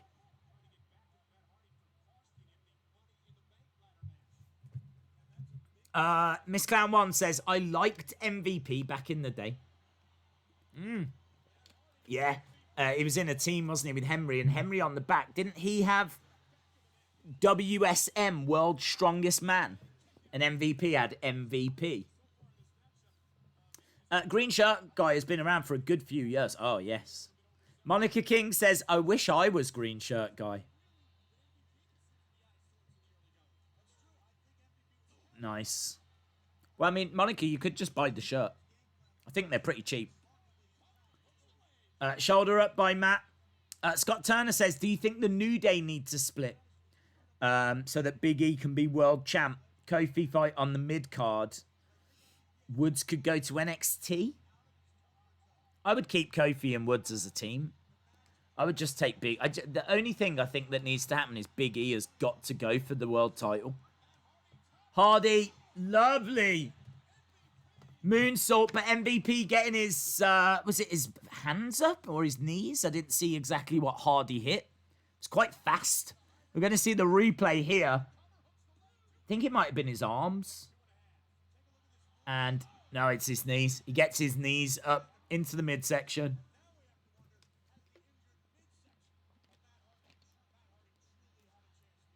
Is that Mick Foley on commentary? It sounds like it. Days, MVP is to the US title what Miz is to the IC title. Yeah, I agree with that. Strike to the midsection of Hardy. Crowd firmly behind Matt here as Matt's getting up to his feet. MVP to his feet. Strike to the midsection by Matt. And again. Oh, pulling on the hair. Matt goes down. And the ref saying, please don't do that. Makes me sad when you do that. The Insider's interview I'm waiting for is the one with you, Wrestling Days. Yeah, I've got that coming up. That is, what, July 23rd? And people will be able to call in. So you'll be able to actually not just type, but you can actually speak to me, and I will speak to you. And it's what people call a conversation. So I'm super looking forward to that. It's going to be a lot of fun. It's the whole reason why it's been delayed, so that we can get the we've been waiting for the technological advances to be able to do that. And finally, technology has caught up with our ambition. Matt, with a bit of a Samoan drop. 2, shoulder up by MVP.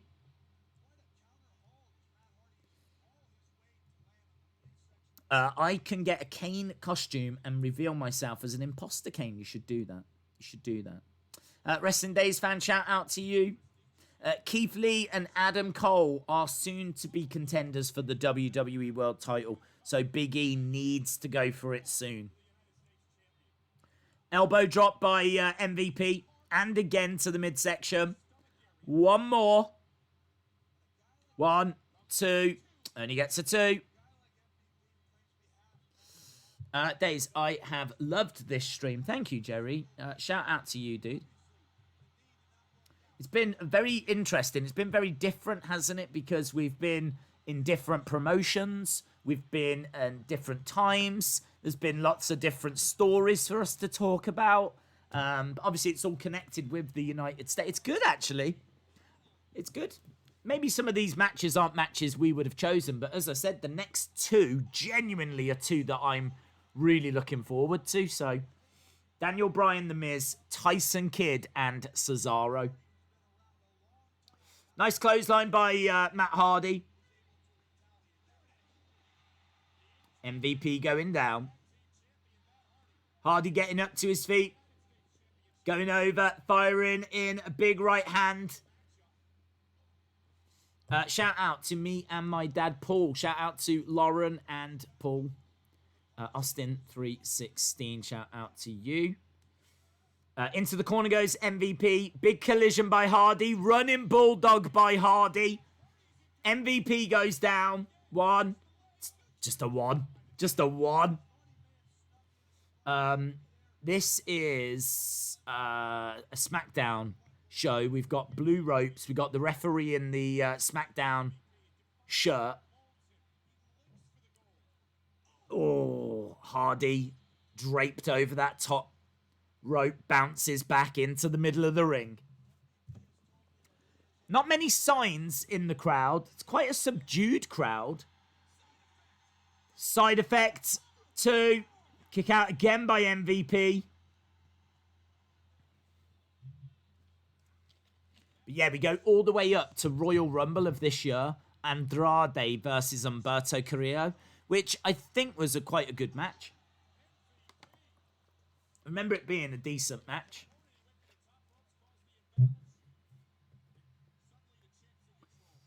Right hand by MVP. Matt Hardy on that top rope. Top turnbuckle, MVP going up.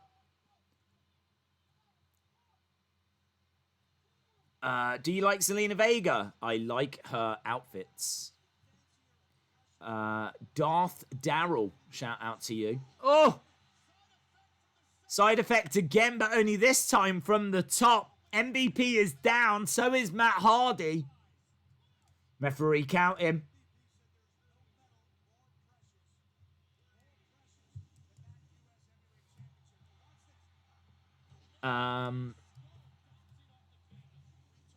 So, apparently, MVP said there's nothing more precious than that United States Championship. And as we said, it is really synonymous with MVP.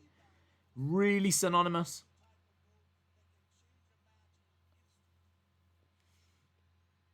Hardy looking for a twist of fate. Couldn't get it. Backslide by MVP, who's using the ropes, but the ref has spotted it.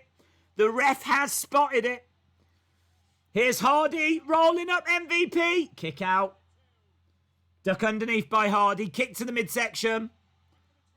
Went for the twist of fate again, but he gets driven back into the corner. Kick to the midsection. MVP having a look at the ref. The ref telling him to let Matt out of the corner. MVP. Big kick. Big kick. Matt Hardy goes out of the ring. So Hardy outside of the ring. Could MVP go into the Hall of Fame? Yeah, I think MVP could go in, yeah. He had, I mean, his career is still going, isn't it? Who knows what else he's going to achieve, but he's got longevity. He's synonymous with the US title. In comes Matt Hardy. MVP with a kick. Matt Hardy just managing to get in on the count of 9. On the count of 9. Here we go. MVP backing up, telling Hardy to get up. Another kick to the side of the head, and Hardy's down, and MVP once again telling him to get back up. Come on, Matthew. Come on, Matthew. Another kick to the side of the head, and Matt Hardy goes down. MVP being quite vicious here, kicking the side of the head repeatedly. MVP backed up into the corner. He's looking for one more.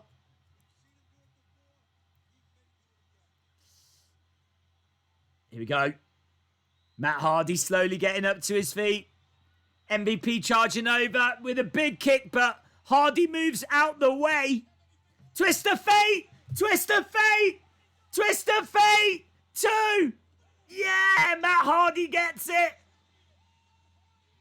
Matt Hardy beats MVP. He had to really dig deep there. That was good. Well, the match was pretty boring, actually, but the end was good.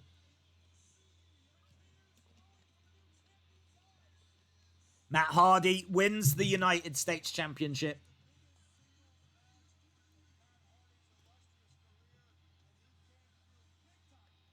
Foley says that was the biggest singles match of Matt Hardy's career.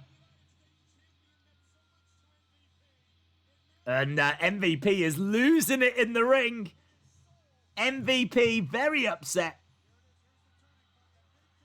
Yeah, went for the big kick. Misses with that big kick. Gets caught with the twist of fate. There we go. John says that match was good. Miss Clown 1 says MVP should have won. MVP gutted, but we're moving on to what is going to be really great. I'm looking forward to this next one. Even the little backstory is going to be quite interesting to watch because, of course, Daniel Bryan was on the first series of NXT and his mentor was The Miz. There we go, look. Daniel Bryan as the American Dragon. There might be a lot of people that have never seen Daniel Bryan when he was in NXT.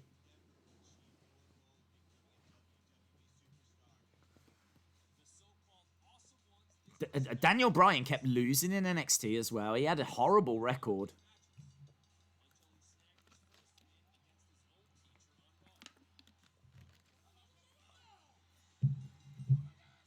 There we go. Daniel Bryan beating The Miz. Yeah, he was. He was released because he choked out.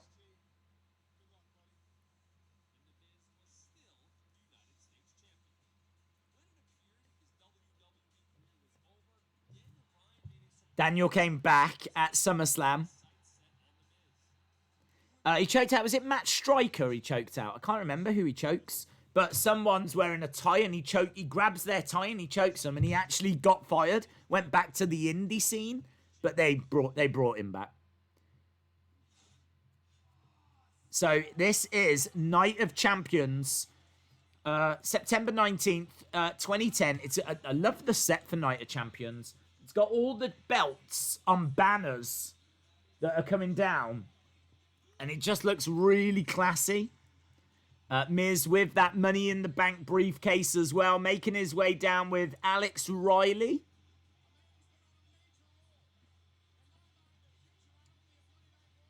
And Miz with that United States Championship. Facing his former rookie, Daniel Bryan. At this point, it's what, September time? I don't know when NXT was. Let's have a look. When did they do NXT? How many months before this was NXT? NXT.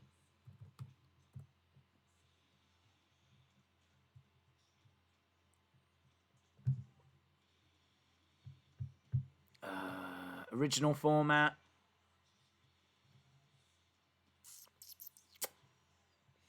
In February, Vince said the ECW was cancelled and the NXT was going to replace it. So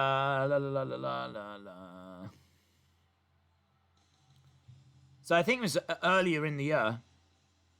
And then here we are in September. And listen to Daniel's music, his early music.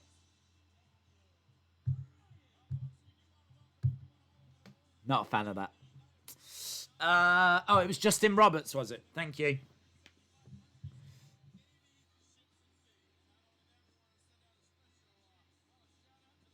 So Daniel Bryan coming down to like kind of like rock music, heavy, like metal music. Just doesn't really fit. It's pretty bland, pretty forgettable. Daniel with just a bit of stubble at this point. So no big beard on Daniel.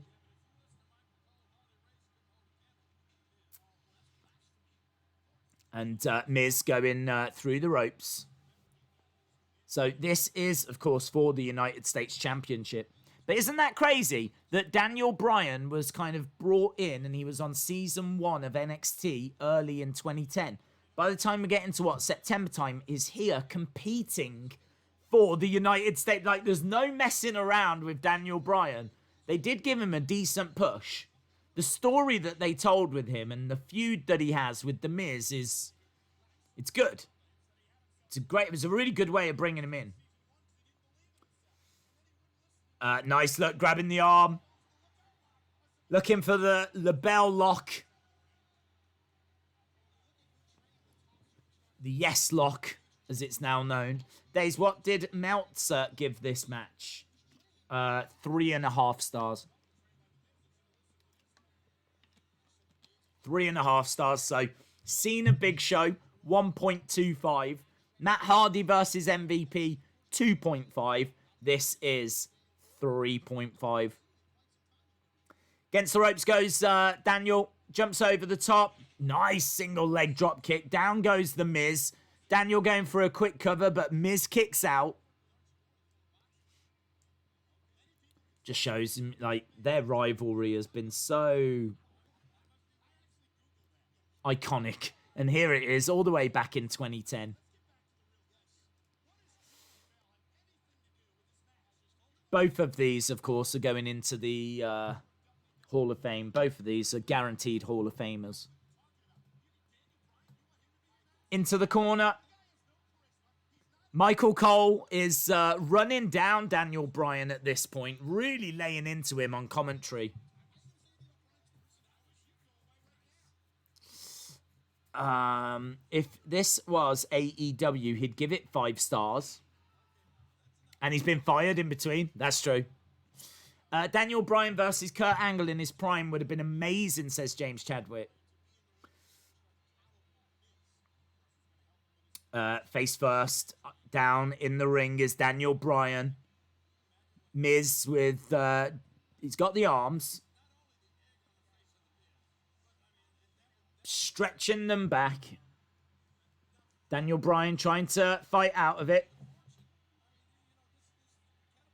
Trying to get up to his feet. Trying to reverse it. No, straight back down again to his knees, Daniel Bryan. Nice work by the Miz here. He's got his knees in the back of Daniel and he's pulling back on the arms. Oh, man, that's really painful. He's circling the arms around. He's actually... Man, I can feel that just doing that. Let alone having a guy that's actually pulling your arms back doing it for you. So, some good submission work here. Daniel, though, getting up to his feet there, spinning round. Daniel looking for the backslide, gets it. 2. Kick out by the Miz. Miz with a big boot. Daniel Bryan going down. Miz has been working on that shoulder, targeting that shoulder. Nice. Driving the elbow into that shoulder again. And Daniel Bryan crawling over to the ropes. And Alex Riley getting involved now. Alex Riley, was he part of the second season? I can't remember how Alex Riley gets involved here. Miz working on the shoulder, working on the arm. And again. I don't like AEW. I wouldn't mind if Roman went there. Damien Mizdow and The Miz was one of the best things. Oh, I loved that. Yeah, I agree, Rage Kid. I agree. That was a lot of fun. Shame that it never really got the payoff that it deserved, because it deserved better, you know? Forearm strikes coming in by Daniel. Knee to the midsection by The Miz. Miz has got Daniel up on his shoulder breaker. Shoulder breaker by The Miz. Don't really see shoulder breakers that much. But The Miz showing that he does have some tasty moves in his arsenal. So Daniel Bryan outside of the ring. And The Miz has managed to grab the arm. He's kind of tied Daniel up. Oh! And he pulls back on the arm, and Daniel Bryan falls to the outside. Night of Champions. It's got Night of Champions written on the apron. It's got some of the belts printed as well. The ring ropes are red. It's a shame that the canvas isn't like a bit more special. It'd be really cool if, like, why isn't the canvas like red or something like that? Do you know what I mean? That would be cool. Instead, it's just like a standard canvas. But could you imagine if the canvas was like gold and the ring ropes were gold? Like, that would be amazing. They could make it look so much better. I reckon there must be something in the fact that Vince doesn't want the canvas to ever change, you know? That is what Vince wants the canvas to be all the time. Against the ropes. Suicide dive by Daniel. Daniel injecting a bit of energy into the match now. Still holding on to his arm. There is an intensity with Daniel. He throws Miz back into the ring. Daniel Bryan going up top.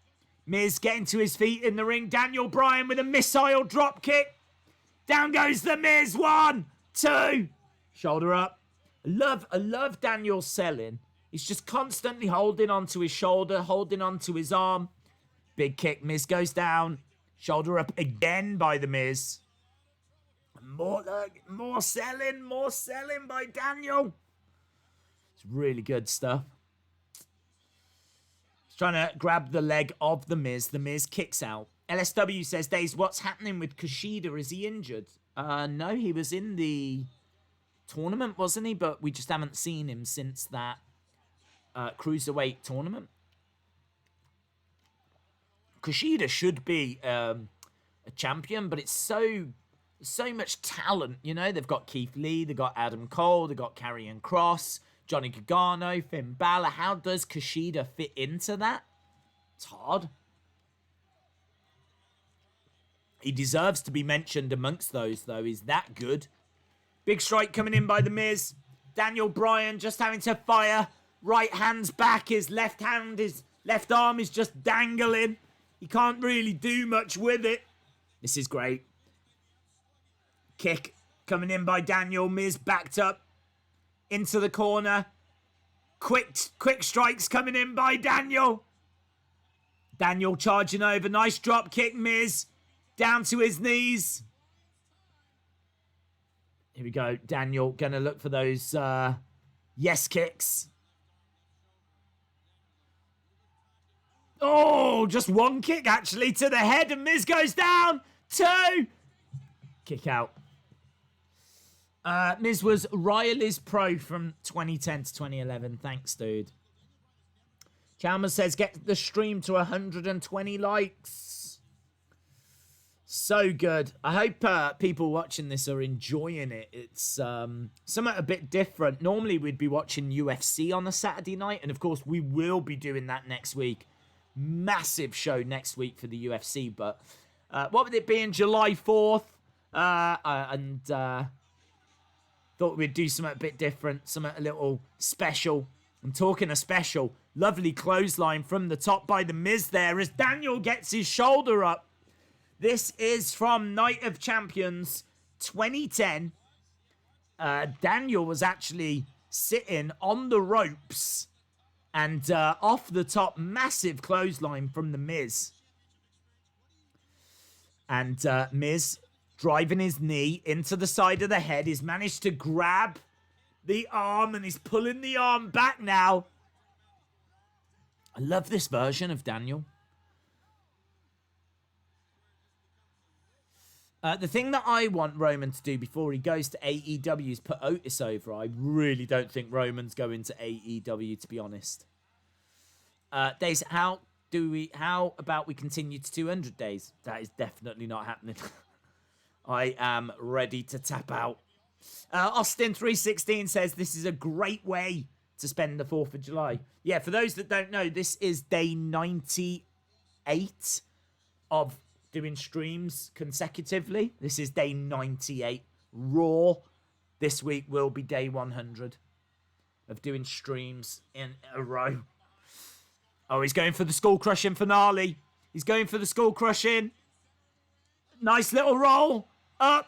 1, 2. Oh, no. Just get to 2. Managing to get the arm. He's desperately trying to get the Miz down. He gets the Miz down. Alex Riley pops up on the edge of the ring. Daniel Bryan going over.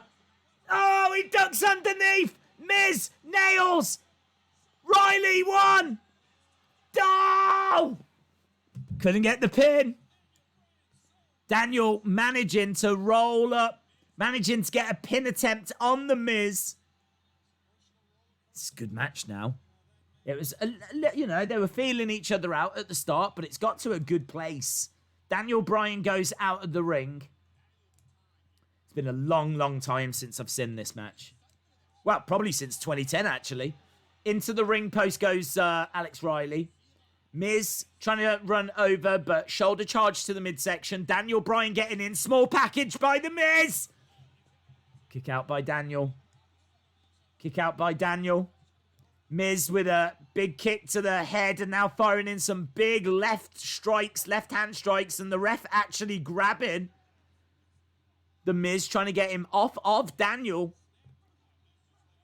It's like a Thez press straight back onto Daniel as he unloads, firing in strikes and kicks. And the referee, and again, having another word. Gaming timer set. Oh! Daniel getting the label! The label lock supplied! Out of nowhere! He's got the label! Ah! Oh, the crossface! It's on! Miz trying to get to the ropes! He's trying to get to any ropes! Alex Riley is down! Oh, the crowd are going crazy! Ah! And man, he doesn't just like tap. He wallops the mat repeatedly. Daniel Bryan with the label. That was good. I love the selling in that of Daniel. Daniel's arm and the way that he can't lift it and the way that it's all his shoulders damaged and everything. Look, even now he's holding it up and his arm's just dangling. Tell you, the crowd really popped for that as well. You can see even all the way back in 2010 just how much of a firm favourite Daniel Bryan was.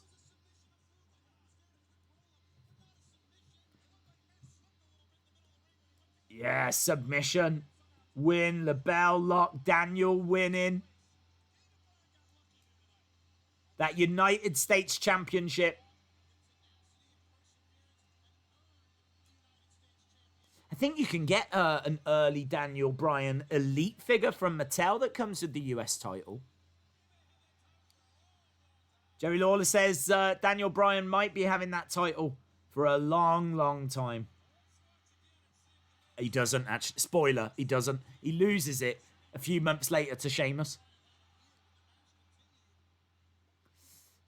Gaming Time 07, shout out to you. So, yeah, that was as good as I was hoping. I said I was looking forward to this match, and yeah, it was as good as I remember. And this next match, I don't think I've seen. I think this next match is going to be a match I've never seen. This is NXT April 2012. Tyson Kidd versus Cesaro. The United States Championship being defended down in NXT. And this isn't even a takeover or anything. This is just a normal episode. There's The Miz looking gutted.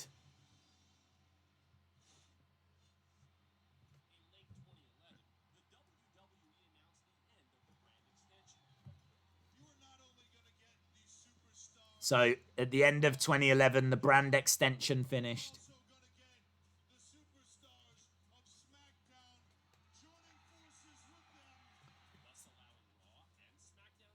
So, there we go. That was the end of the brand split.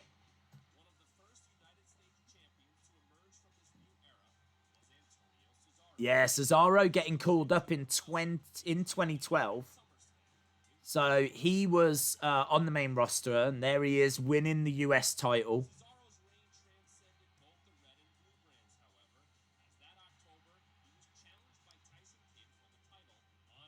How amazing is that?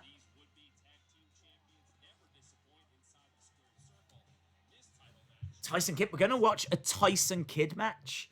Tyson Kidd obviously has been out of action for a long, long time now, unfortunately. Doesn't look like he'll ever return to in-ring action. But what a wrestler Tyson Kidd was. So here we are in Full Sail. NXT. 8 years ago. JR on commentary. William Regal on commentary. JR and William Regal on commentary. And we've got Summer Rae as the ring announcer. Here's Antonio Cesaro. This is when he had a first name. Antonio Cesaro.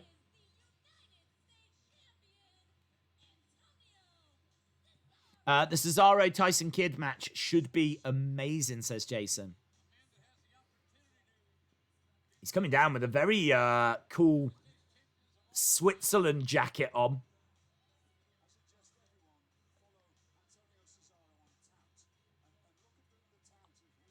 Follow Cesaro on Tout? What the hell's Tout? I've never heard of Tout. Follow Cesaro on Tout?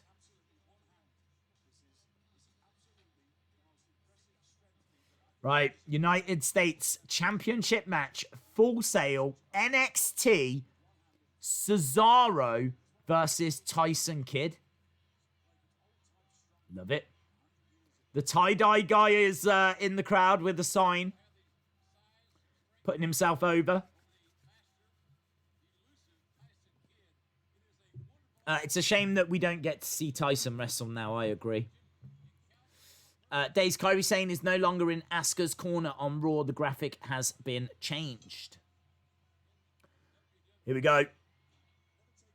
Hey, do you remember though? Oh, I loved that as well. Do you remember when Cesaro had those kind of thigh straps? I don't even know what they were. They're not knee pads or anything. They're just like straps that go around his thighs. That was interesting. I don't know what they're for and what they do.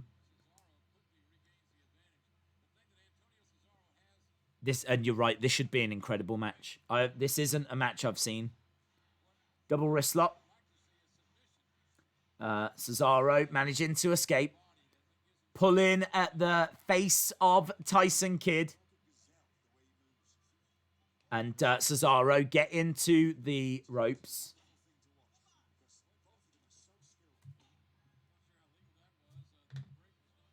This is going to be a lot of scrambling, lots of reversals, lots of submission attempts. You've got a front face lock applied right now by Cesaro. But this is going to be, if you're a wrestling fan, if you're a fan of what happens when that bell rings, this might be the match for you. Out of all the matches we're going to watch, this might be the one for you. We've still got John Cena versus Seth Rollins coming up as well. Lovely bridge there. But shoulders down, shoulder goes up. Referee keeping a close eye. WWE isn't pushing Cesaro anymore. This is when Cesaro still had teeth, says Rage Kid. Cesaro managing to keep Tyson Kidd down, but Tyson Kidd still managing to bridge, even with the weight of Cesaro on top of him. Nice roll through, 1, 2. Oh, but he manages to keep hold of the leg. Cesaro trying to get to the ropes, and he gets there. So Tyson Kidd with a knee bar. But Cesaro managing to get to the ropes. The ring apron canvas, is the same color as the main roster here. And actually, the turnbuckle pads have all got WWE logos on. So it's black ropes. It's not the black canvas. It's the normal canvas that you get on the main roster, which is quite interesting. I wonder when that changed. I don't know when that changed. Cesaro charging over. Small package by Tyson. Only gets a 1. Nice takedown. Roll through by Tyson. Gets a 2. He's looking for the black backslide. He's managed to hook the arms. But Cesaro reversing. Going for the clothesline. Tyson Kidd round the back. Roll up. 2, reversed by Cesaro, reversed by Tyson Kidd, kick out by Cesaro, straight over the top into a pin. That was a lovely pin. Drop kick by Tyson. 1, just a 1. Man, so fast. This reminds me, that sequence there reminds me a lot of Macho Man Steamboat. We were watching that the other day. And they had those really quick reversals, those really quick moments. So we just went to commercial break. We are back now. Bear hug applied. I think they're sweatbands. Has he got sweaty thighs? Is that a thing? I have no idea. Rugby players wear them, do they? Back elbows coming in by Tyson Kidd. Forearm strikes. These two trading blows in the middle of the ring. Against the ropes goes Tyson Kidd. He gets caught. Ugh. Nice basement drop kick by Tyson Kidd. You could believe a couple of years after this match that Cesaro and Tyson became a tag team. Yes. I mean, you know, clearly they had a great relationship and always had great chemistry. Quick kicks coming in. Lovely kick by Tyson. Kick to the midsection. Against the ropes. Up over the top. Goes Tyson Kidd. Shoulder charge to the midsection.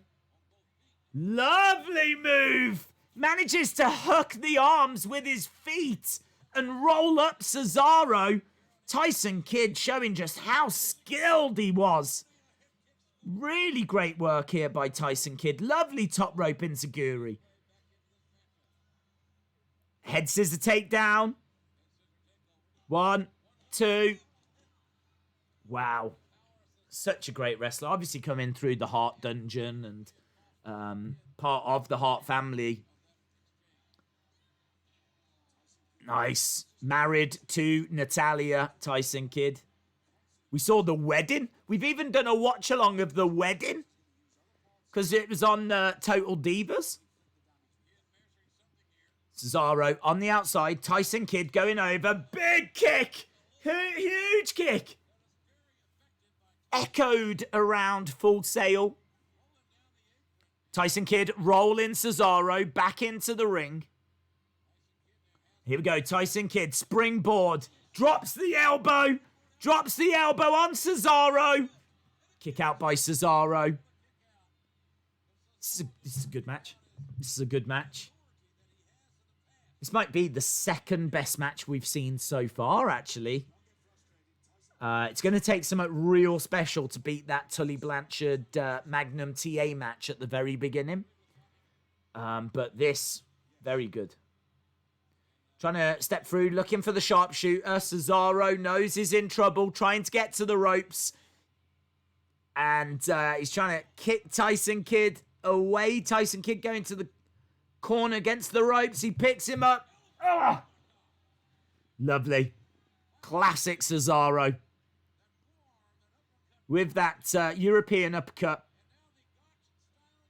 Neutralizer. 1, 2, 3. Oh, I wanted more of that. I wanted at least another 5 minutes for that. Oh, that's a shame. I wanted that to be longer. Oh. Just Googled it, and apparently they're called thigh wraps, says James Chadwick. Anador says 2 very good technical wrestlers. Great match, only beaten by that Magnum. I agree. I agree. I would have liked another 5 minutes or so. Yeah, I would have liked a few more minutes. Tyson was very underrated, says 8, 5, 12, 16, 13, and 5. Which I think that is this week's lottery numbers. So, Cesaro showing off that United States Championship successfully defended in NXT. Rusev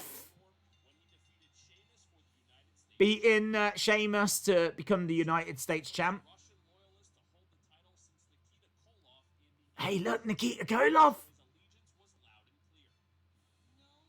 The first Russian loyalist to hold the championship since Nikita Koloff.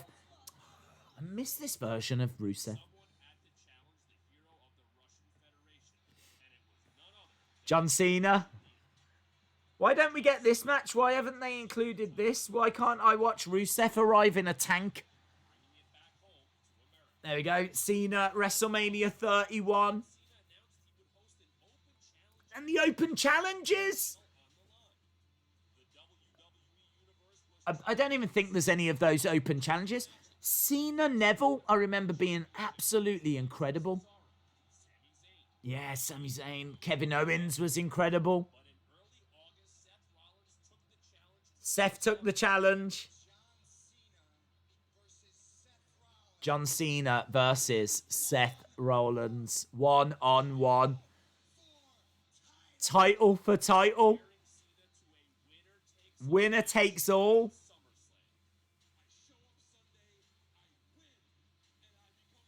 John Cena versus Seth Rollins. This is quite good. This is quite exciting.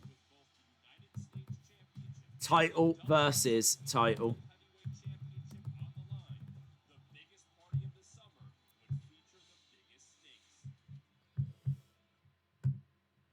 So, SummerSlam 2015. This kind of as a part of Cena's open challenges, if you will. Seth came out, answered one of those challenges. And here's the Cena sucks chance. Do you remember we were just watching WrestleMania 20? And we was like, wow, they're not saying Cena sucks. Now all they're saying is Cena sucks. It's the only thing you can hear. John Cena sucks. Cena in bright orange and green. SummerSlam. There's green shirt guy. Do you remember when Lana dropped her accent? Well, it was just a...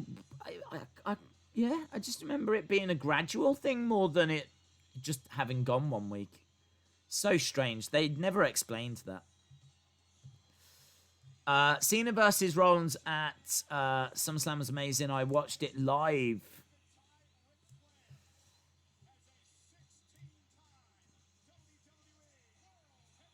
Right, well, here he is.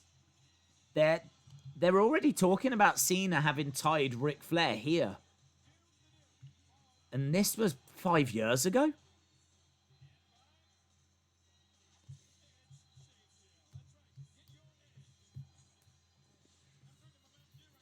I wonder if Cena will beat Flair's record but do it as a heel.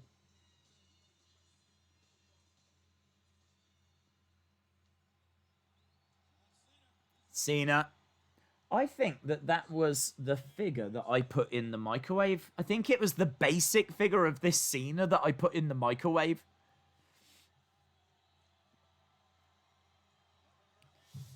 Music to my ears. No respect for the golden shovel, says General Snotty Notty. And here comes Seth. No, burn it down. No, burn it down, Chan. This is, and here he is in that classic, iconic white attire. I remember so many custom action figures being made of that attire. Everyone went crazy for this attire. People loved it.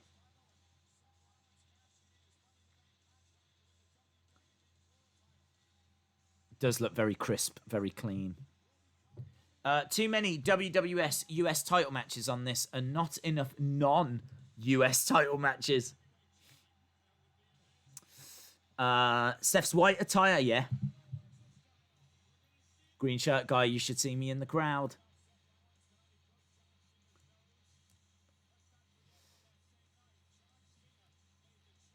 I can't remember how great this match is or how rubbish this match is, to be honest. Let's have a look, see what Dave Meltzer gave it.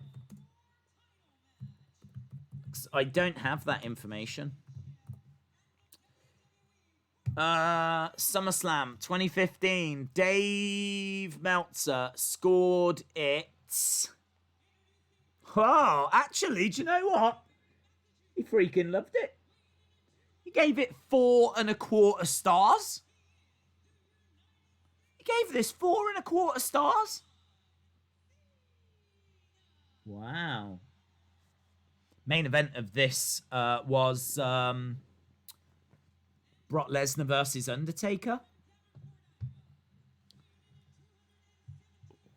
Did he really give this 4.25 stars? Apparently so. Okay, well, here we go. This should be good then. Dave Meltzer, very high on this match. Dave Meltzer being high on any WWE match is a red letter day. Title for title, champion versus champion. You would think this would be the main event. It isn't. Undertaker Brock is the main event. Hashtag title for title.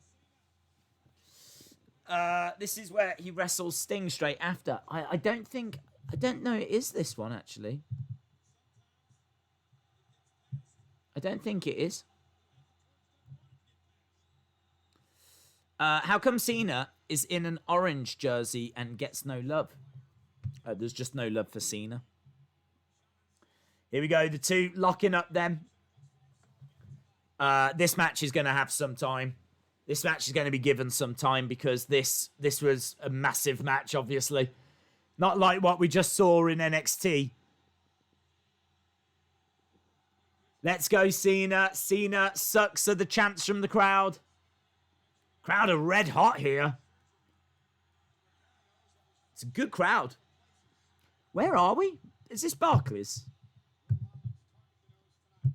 Or is it Staples? SummerSlam 2015. It's Barclays Center.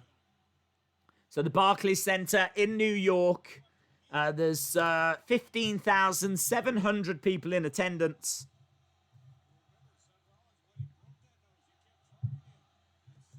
Let's go Rollins is the chant. People loved Seth Rollins. Obviously, he'd been in the Shield. I mean, when did the Shield split? What, 2014, was it?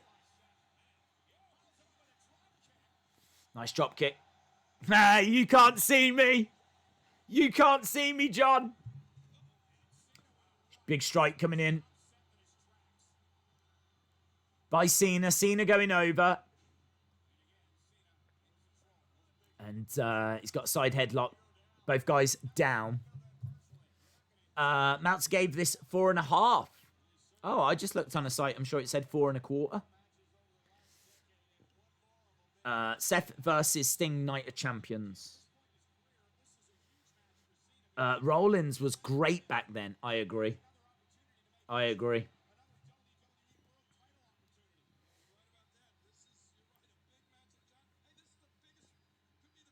Belly to belly. Takedown by Cena. Kick out by Seth.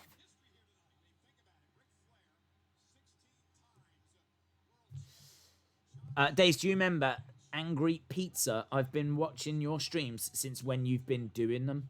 Shout out to you, Woo Pack. So, nice headlock applied. They're constantly talking about this record, aren't they? I'm not sure it's been matched yet. I think Cena's at this point maybe one behind. So I think they're talking about it because obviously the title's on the line here. It's title versus title. Cena could leave with both belts. So that record is quite important. Strikes to the midsection. Cena sucks. Cena sucks. Cena sucks. Here we go. Seth on the middle. Blockbuster? Wow. Don't see blockbusters too often. Knee to the back. Cena goes to the outside. Here goes Seth. Seth against the ropes. Looking for suicide dive. Man, wasn't it great watching some of those early 90s matches where we didn't have suicide dives? Another suicide dive. So sick of the suicide dive. Sick of it. I want it to be banned. He's looking for another. Against the ropes. Oh, goes over the top with a plancher instead. Tope Suicina. Authority Rollins was the best, says Miss Clown 1. SummerSlam 2015 and 2016 was so good.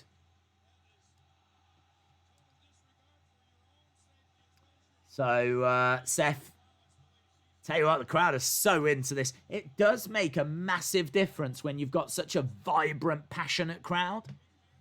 Against the ropes goes Cena. Nice shoulder tackle. Against the ropes again with another shoulder tackle. Seth Rollins goes down. Cena duck underneath. Trying to plant Seth. Seth takes down Cena. Sling blade. Seth going for the pin. Kick out by Cena. Those chants have to be bothering Cena.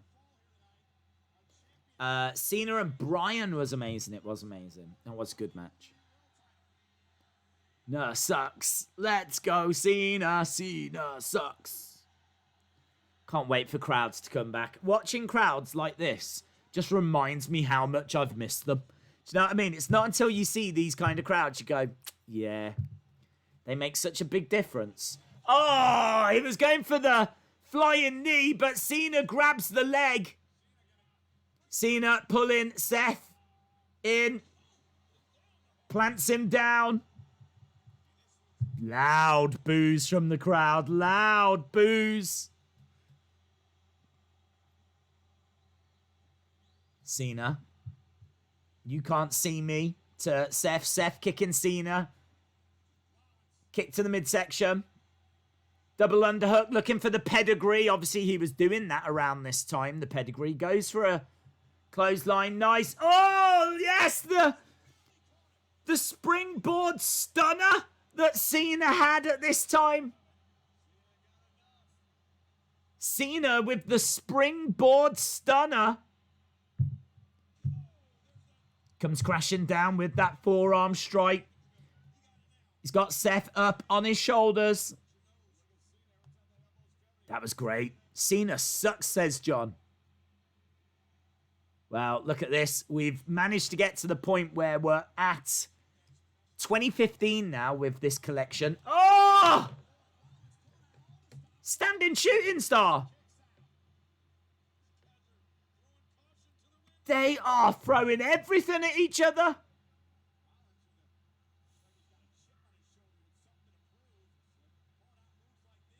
Look at that. You don't see that often, and you certainly don't see it from Seth. I love a good back body drop. Is the Canadian Destroyer botch in this match? I honestly can't remember. Cena put on the top turnbuckle. We'll find out together, shall we?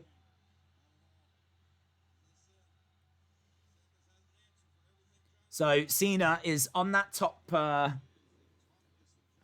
turnbuckle. Back elbows being fired in. Seth Rollins goes down.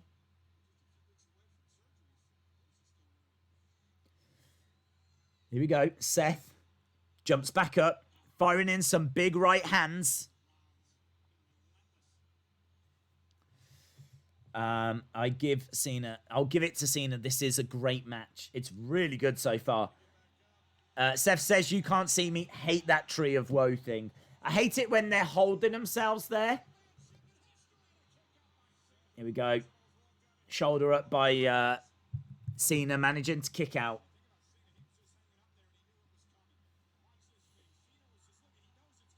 He does know that it's coming. But why doesn't he let go? It's a hard one to explain, isn't it? You can see the guys coming down, so why are you still holding? Cena down, the referee having a word. Seth having a word with the ref. 2014 is when WWE went full-on PG. Only an hour left. Yes, you're right. We're into the final hour now. Final hour. There's 1 hour remaining. We've already been watching for 2 hours 23. AA by Cena. 1, 2. Oh, that was close. AA by John Cena. I know we've got Andrade against Humberto Carrillo. I feel like there might be another match than that, but I can't remember. Kevin Owens? Bruno Sammartino mentioned by Michael Cole.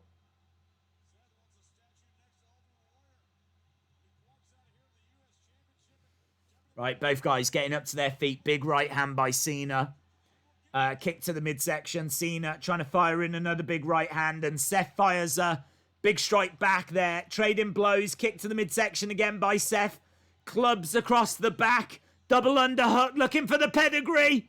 Couldn't get it. Cena has got Seth down. Fires him into the corner. Seth managing just to avoid going face first. Electric chair. Plants him. Face first. Going for the cover. Cena. Just gets a 2. Cena just gets a 2.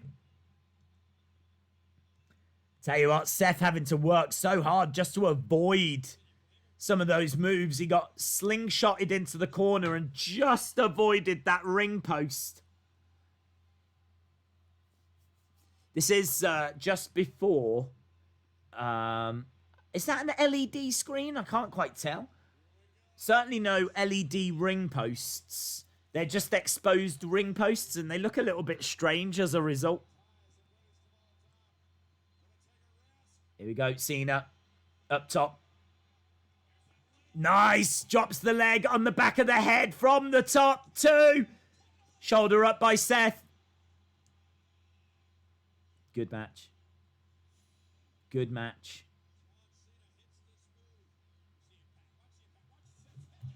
This might be the second best match. I wonder how this compares to Magnum and Tully. For me, no doubt about it, the 3 best matches we've seen, Magnum and Tully, this one, and the last one we just saw with Tyson Kidd and Cesaro. But I think Tyson Kidd, Cesaro are third now. This is either the best or the second best. He's going for the AA, but he's going for the AA from the second rope. Seth, little bit of a botch. He's trying to get a power bomb, sit down power bomb, buckle bomb instead. Hurl Cena into the corner. I thought he was going to look for a sit down power bomb. He didn't. He went for the buckle bomb instead. They did just show the ring apron, and it is an LED screen. Cena down in the ring. Seth Rollins perched. Looking for that big frog splash. Connects. 2. Reversed. Cena getting up to his feet. Cena has got Seth Rollins on the shoulder for the AA. No. Seth lands on his feet in Zaguri. Against the ropes goes Cena. Clothesline by Seth. Crossbody. Roll through. Seth has got Cena. Is he going to do the AA? Seth has got Cena on his shoulders. AA to Cena. 1, 2. 2 count. Wow. What a match. What a match.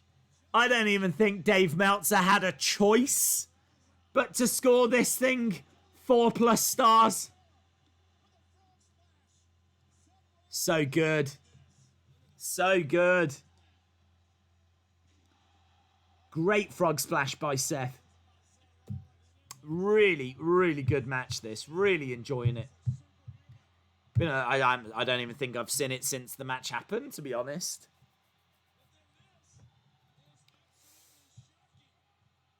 Yeah, and Seth landing on his feet, hitting that enziguri.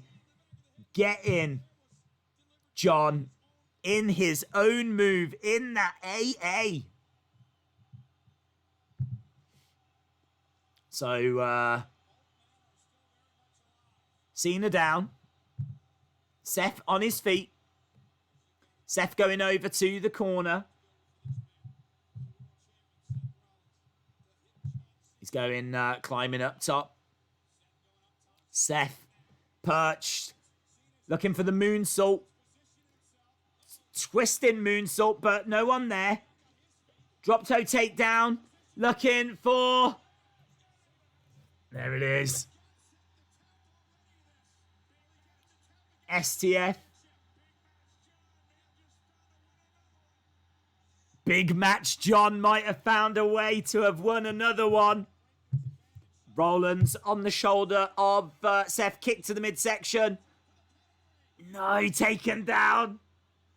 Cena looking for a figure 4. Figure 4. He's going to use Ric Flair's own move. Could you imagine if he breaks Ric Flair's record with the figure 4? Can you imagine that? Imagine if they have, like, Ric Flair come running down and break it up and stop it or something. They've got to do that. They've got to do that championship match. They've got to do Cena. Drew McIntyre versus John Cena. Cena tries to break Ric Flair's record. Could book that for next year's Mania. Cena versus McIntyre at WrestleMania 37. Roman Reigns versus The Rock. Reversed by Seth Rollins. All the pressure now on Cena. Seth Rollins is screaming tap. And here we go. Look, Cena reaching over to the ropes. Gets to the ropes. They should do a best NXT championship matches, says John. Really good. Really, really good. I think this is my favourite match so far. I think it might even be beating that incredible Tully match that we saw earlier. Cena managing to get to the ropes. Title for title. Champion versus champion. And they have thrown so much at each other. Absolutely brilliant.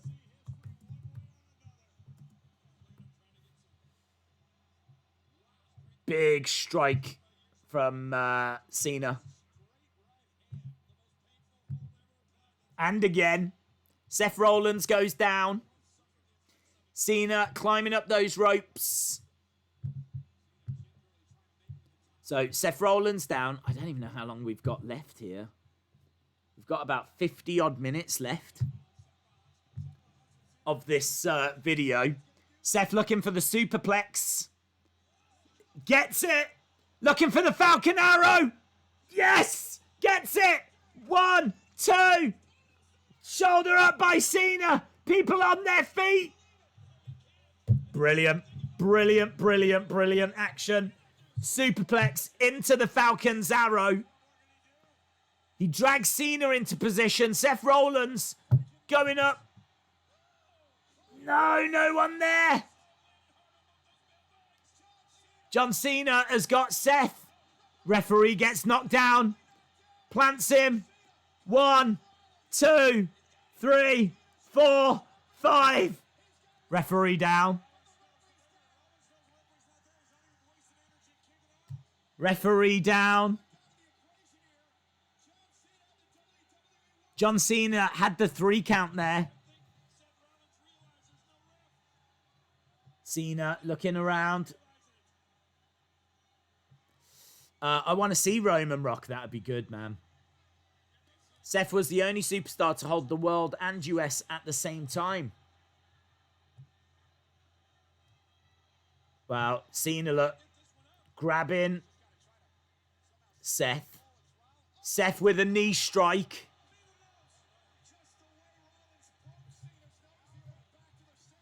Oh, yeah, forgot about that in the build. Do you remember, like, he broke Cena's nose in the build, didn't he? Oh, I remember that. Cena's nose was an absolute mess. I wonder if I can find a picture. Here's Jon Stewart with a chair. Jon Stewart's come running down with a chair.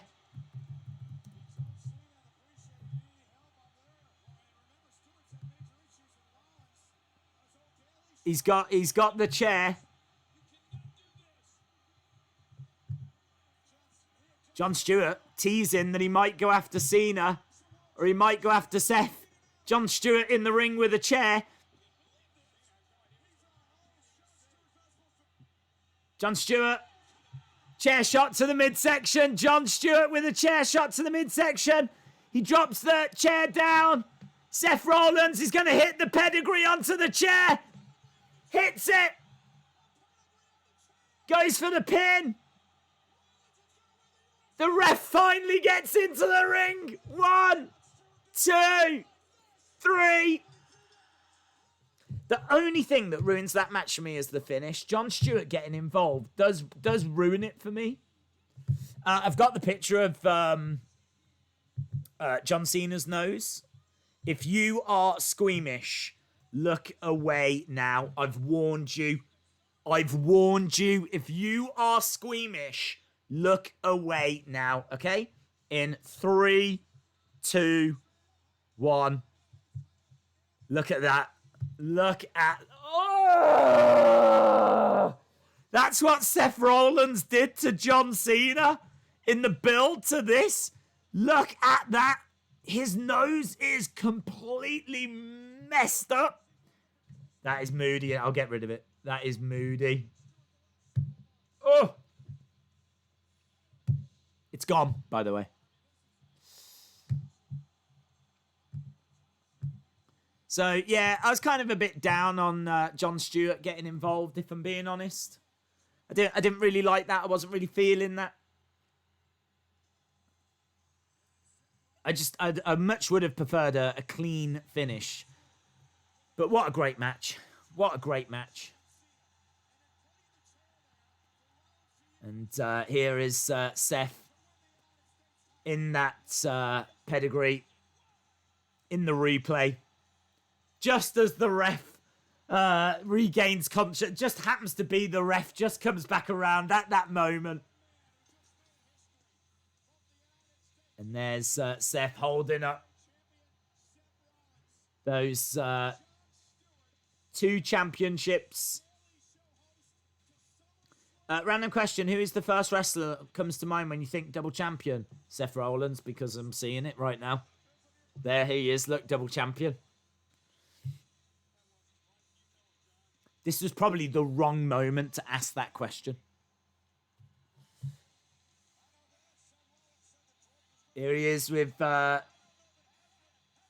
United States and the WWE Championship.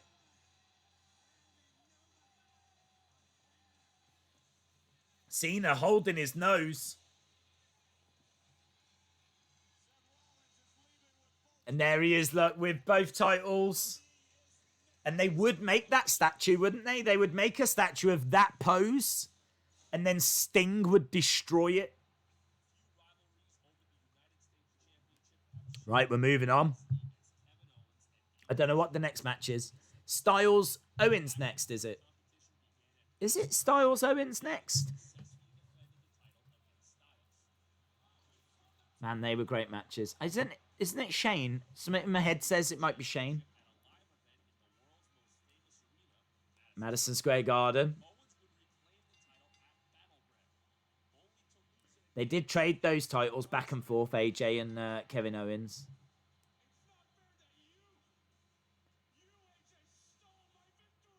You stole my victory. So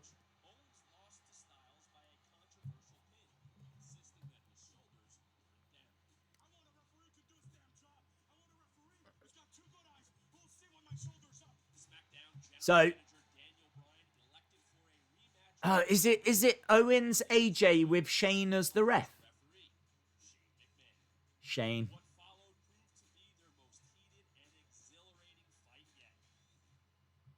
So this is AJ Styles versus Kevin Owens with Shane as the ref. Right. I thought Shane was involved somehow. Dollar, dollar. Ching, ching, bling, bling. Wow, here we go then. AJ Styles. We're back at SummerSlam again. Seth has been a 3-time double champ. Money, money, money, money, money, money, money, money, money. Dollar, dollar. Dollar, dollar.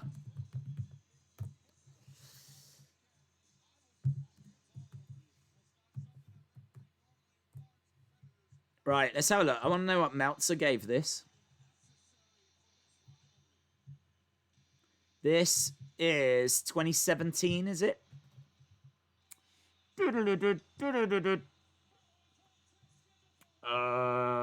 SummerSlam 2017, 3.75. So still a very good match. 3.75 stars he gives this.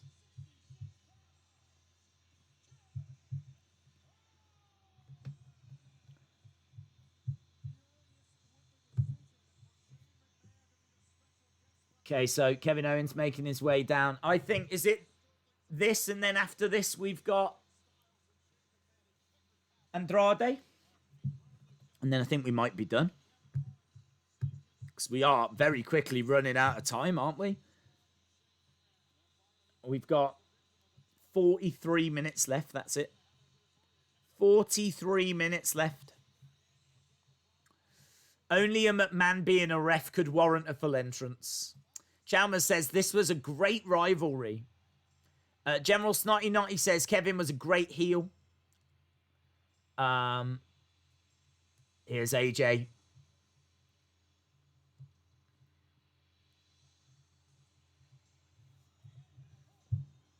Styles section. Sign in the crowd. So this is a couple of years later. AJ Styles. Andrade versus Humberto was an alright match, yes. Fireworks are going crazy in New York City, says Bryan. Well, yeah. Shout out to everyone in the US. Happy 4th of July. Just over a couple of hours left, isn't there?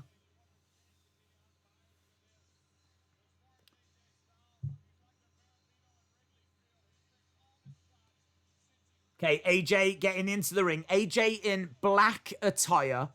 It's not my favorite AJ attire. It's black, and obviously he's got red boot covering and a blue boot covering. It's USA themed, but it's quite dark and quite moody, I think. I always like AJ when he's wearing like a bit of colour. I liked AJ when he was in that white attire. I feel like he wore that at a WrestleMania. That looked quite classy.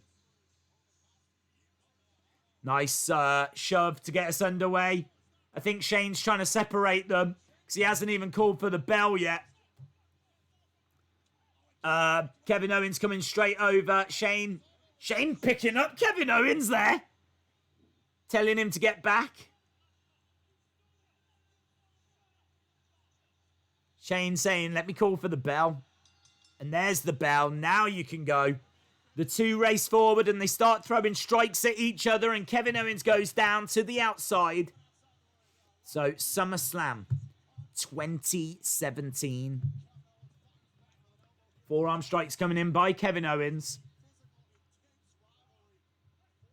Face first goes KO into the side of the ring. It is US themed, yes. Kevin Owens down. John, shout out to you, my friend. Heather says, seriously, AJ is a great face or a heel. He can do it all. Big kicks coming in by Kevin Owens. That's why I'm the man. Where are we here, actually, in 2017? We were at Barclays Center. Are we back in Barclays? They tend to do them at Barclays, don't they, SummerSlam? But I know we have been at Staples as well. Yeah, Barclays. Exactly the same arena as where we just were. Exactly the same arena. This show was once again main evented by Brock Lesnar. But this time, that was a decent match, actually. Do you remember that? The main event of this SummerSlam was Brock versus Braun versus Roman versus Samoa Joe. It was a fatal four-way for the Universal title. Jinder Mahal was champion here as well. I forgot this match had happened. Jinder Mahal versus Shinsuke Nakamura. Anyone else forgot that match took place? Shinsuke competing for the WWE Championship. Shinsuke versus Jinder Mahal. AJ Kevin Owens. We also had the Demon Finn Balor versus Bray Wyatt. Demon Finn Balor versus Bray Wyatt. That was this. My God, this sounds like a really interesting SummerSlam. It sounds like a really interesting SummerSlam. Until I got to Big Cass versus Big Show, and then it stopped sounding interesting. Doesn't sound interesting anymore. Right, AJ gets thrown into the corner. Kevin Owens going after him. Did turn him inside out. Kevin Owens on top, firing in some big right hands. General Snotty Notty says, I loved that match. I remember that fatal four-way. Samoa Joe was robbed. Oh, yeah, massive clothesline. Turning AJ Styles inside out.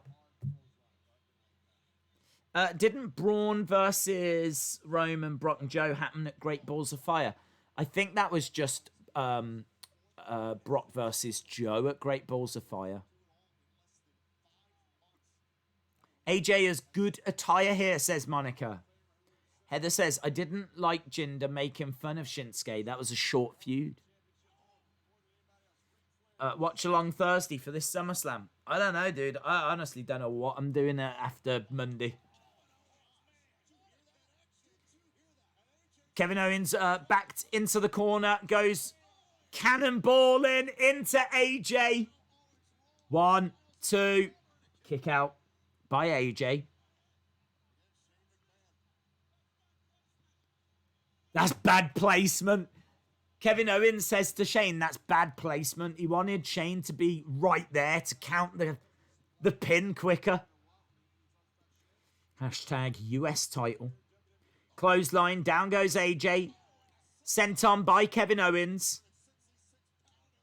Crowd aren't as into this as they was John Cena, Seth, but of course that had the WWE Championship. It had the Ric Flair record. It had a lot more to it than what this does. He says he gives up, Shane, says Kevin Owens.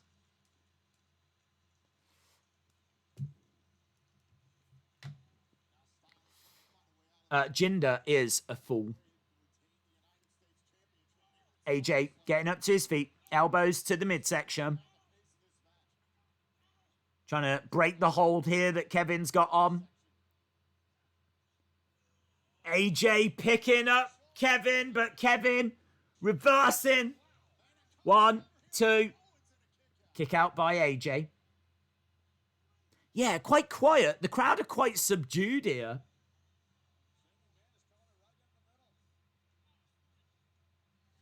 Of course, we are back tomorrow as well. We are doing a stream tomorrow. Tomorrow's stream is going to be very special.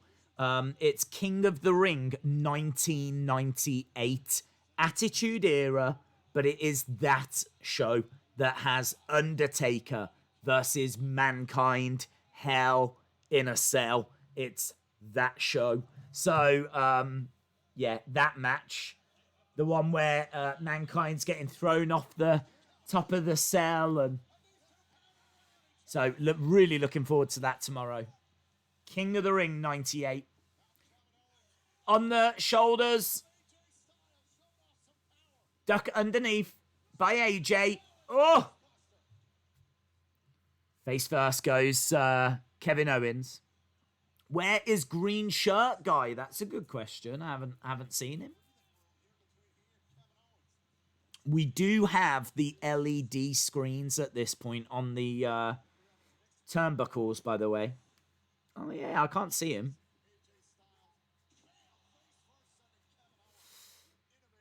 Green shirt guy, not there. He is, actually. He is. He's right next to the right turnbuckle. As you look at it, there he is. You can see his hat. He is there, but for some reason, he couldn't get center seats. Wow. Breaking news. Green shirt guy is there. He's got... Oh! Net breaker by AJ. 1, 2. Shoulder up by Kevin Owens. Shoulder up by Kevin Owens.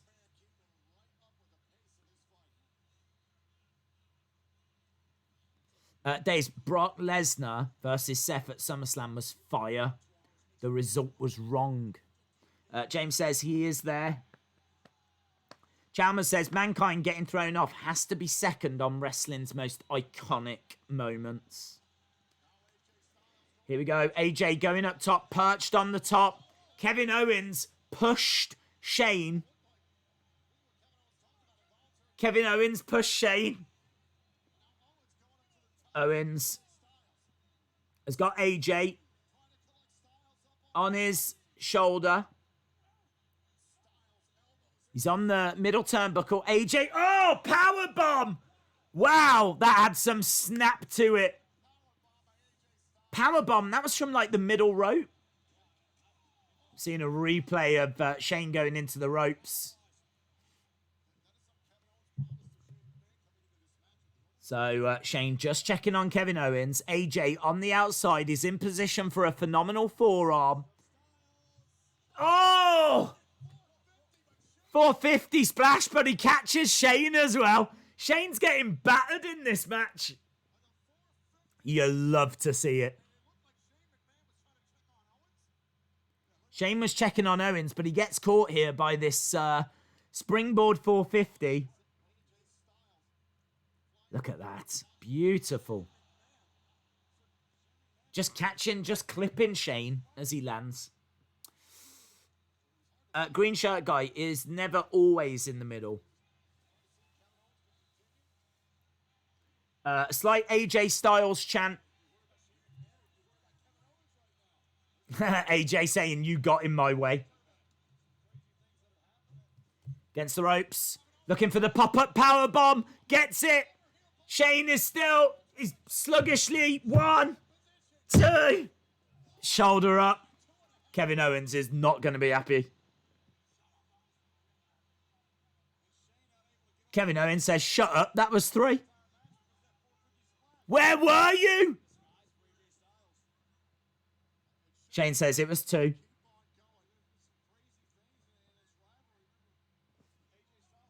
AJ going over to the corner. Look, Kevin Owens getting in the face of Shane. Green shirt guy needs to do a live show ticket giveaway. They're arguing here. Kevin Owens getting in the face of Shane. Shane saying to Kevin Owens it was just a 2. Kevin Owens charging into the corner. AJ Styles moving out of the way. He's going to look for the calf crusher. There it is. Calf crusher. AJ has got the calf crusher on Kevin. And he is having to rake the eyes, grab at the face. Tough match to officiate this one. Right, we are getting down to... Oh, AJ! Kevin Owens just kicked AJ into Shane. AJ now looking for another calf crusher. Gets it. No ref. Shane's down on the outside. Look, you can see Kevin Owens screaming in pain. Kevin Owens is tapping. Kevin Owens is tapping, but Shane can't see it. Wow. So, yes, we are down less than half an hour now. Final 30 minutes. AJ going over to Shane, having a very stern word. He tapped, and Shane says, I didn't see it. Oh! 1, 2. That was quite a quick count there by Shane. AJ pushed Shane. Shane pushed AJ. Face first goes AJ into the corner. Day's the beginning of the Kevin-Shane rivalry. Forearm strike by AJ. It's a bit overbooked, in all fairness to me. Like, do you know what I mean? Shane's involvement and everything. It's a bit... It's not my favourite match. I'd rather just let these two just wrestle. Just let them get on with it. Do you know what I mean? Kevin Owens, AJ Styles. Take, like, the silliness away.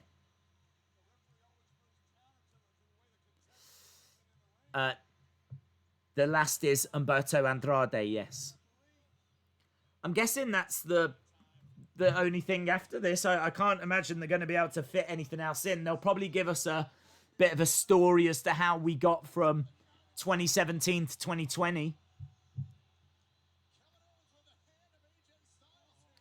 Here we go. Kevin up top. Nice. Planting him down. Is he going to be able to get the pin, though? 1, 2.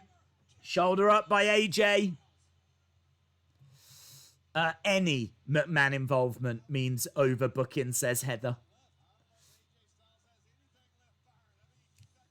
Do you have to answer for your favourite singles match? Favourite singles match? I always say Undertaker Shawn, and actually we watched it again, and it was every bit as great as I remember. We actually did a watch along for WrestleMania 25, and what a match! Kevin Owens shouting at the commentators, "That was 3, and you know it." Very quiet. The crowd just are not into this, are they? It's a very quiet crowd.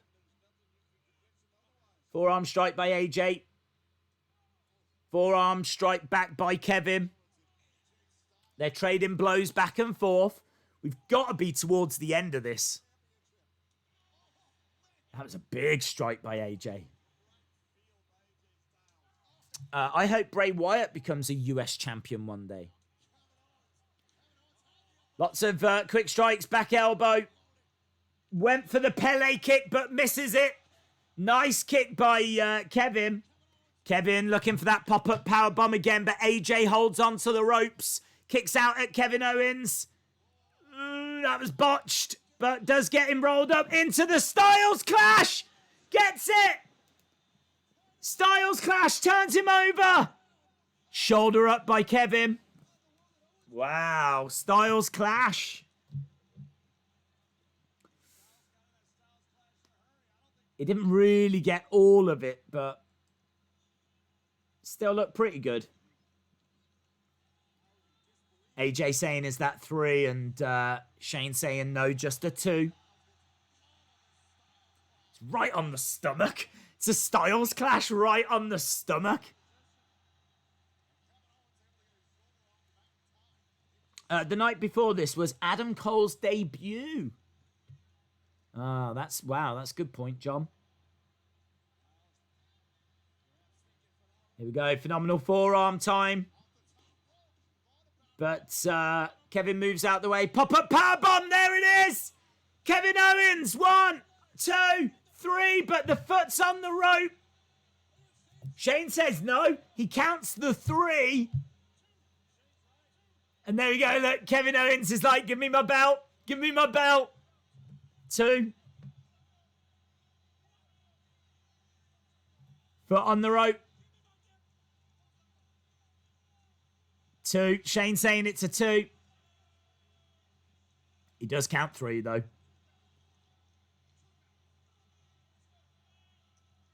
Kevin Owens is fuming. He's getting right in Shane's face here. "What the hell are you talking about?" And he's poking him on the chest. "Don't you do that to me." They are face to face right now. They are face to face. Here we go. Look, they're pushing each other. AJ rolls up Kevin. Kick out by Kevin. Now the match is in a good place. Pele kick. Connects. Kevin Owens goes down. Here we go. AJ to the outside. He's going to look for that phenomenal forearm.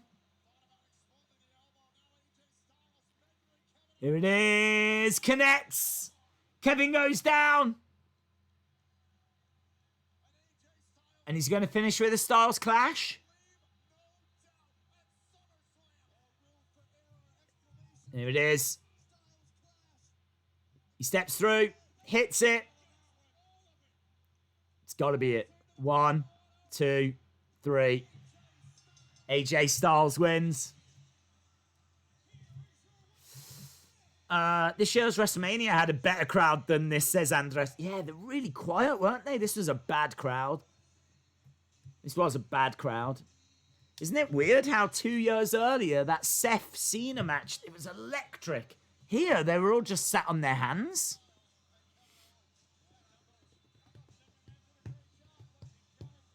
They don't want not.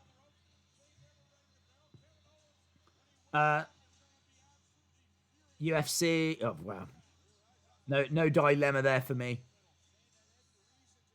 Shout out to you, Kevin. AJ picking up the win. They don't want none.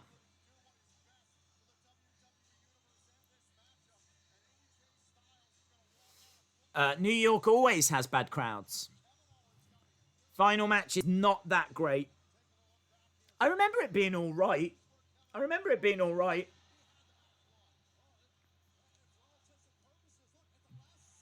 Yeah, he counts the 3 and then he notices the foot on the rope. Cheeky.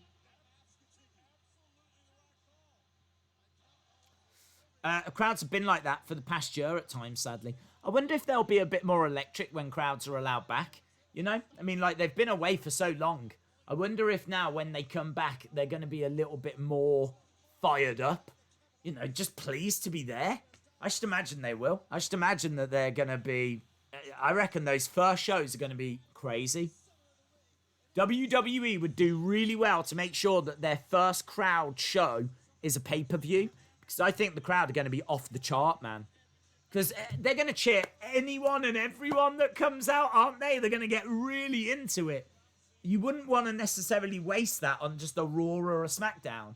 I think they need to make sure the first show with the crowd is a pay-per-view. Right, so there we go.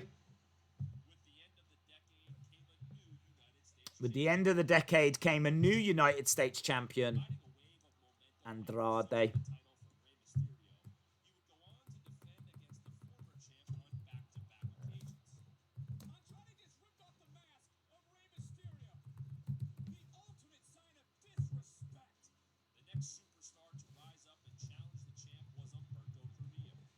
Humberto Carrillo. It's kind of weird watching this because all of these clips are not from that long ago. I mean, there's a great Zelina Vega costume as well. We got a great Zelina Vega outfit. Royal Rumble. God, isn't that crazy? That is from 2020, and look at the crowd that's there. I just can't imagine it. It's so alien to me. None of us knew then, did we? If you could go back and tell them people now, guys, you're not going to believe what's going to happen for the rest of the year. You are not going to believe it. Look at the crowd. Humberto Carrillo making his way down. Royal Rumble 2020. It's madness, isn't it? Killer Sasuke says, I've been waiting for this match all night. Vince wants a crowd at SummerSlam, apparently, says James.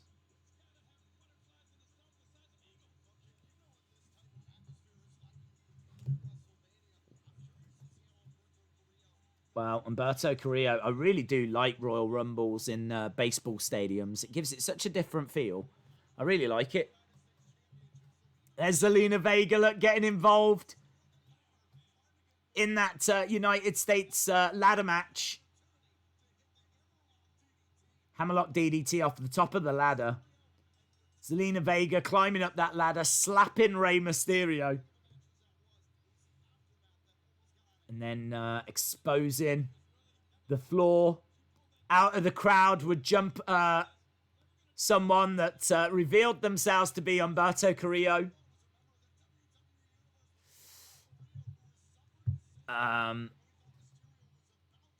They need to make sure it's at Chicago, says Phil B. Chicago's a great crowd.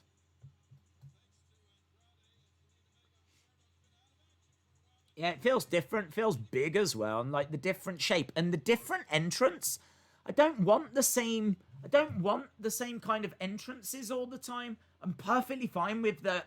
It's weird, isn't it? Having the low LED screens and then they kind of walk out in between them. I'm fine with that. I'm totally fine with that. I think it works. It's something different, and you got the fans sitting behind, and like you walk up the steps and everything.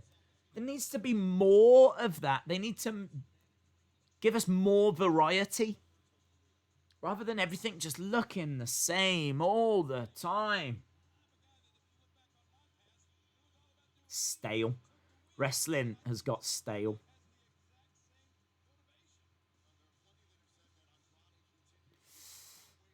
I think the first crowd show will be Survivor Series, says Faz Coasters. Zelina Vega's here in with a great Zelina Vega outfit. Skin tight, like PVC trousers, thigh-high boots. Just classic Zelina Vega.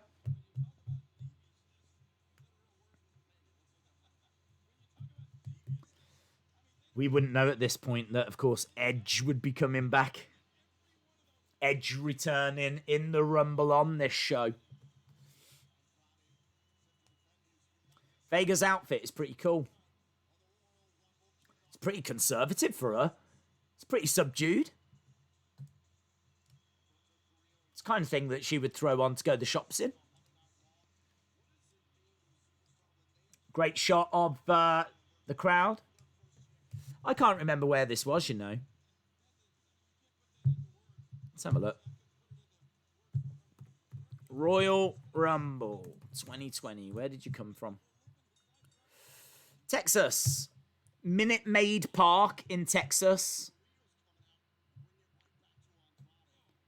The home stadium of the Texas Tupperware, which is the baseball team there, the Texas Tupperware. So Houston, Texas, the Minute Maid Park, 42,715 people in attendance. Other matches on this show saw Charlotte Flair beating Shayna Baszler at the end of the Royal Rumble. Drew McIntyre last eliminating Roman Reigns at the end of the Rumble. Becky Lynch beating Asuka. Daniel Bryan losing a strap match to The Fiend. Bayley beating Lacey Evans. Sheamus beating Shorty G. Roman Reigns beating King Corbin. That was a good match, actually. The Falls Count Anywhere match. I remember that being all right. And this is Andrade against Humberto Carrillo for the US Championship. And I tell you, it can't be that long because we have got all of 15 minutes left. That's it. 15 minutes left. He pushes Humberto, and Humberto goes flying into the barricade. Chalmers says, "I'll never forgive myself for not going."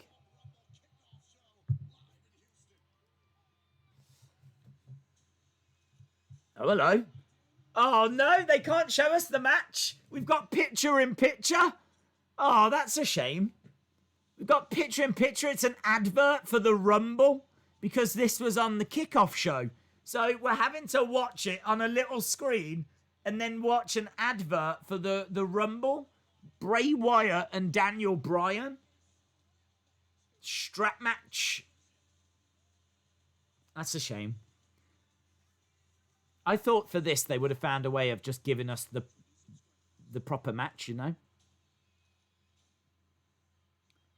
Well, there we go. We go back anyway. How weird was that? How weird was that?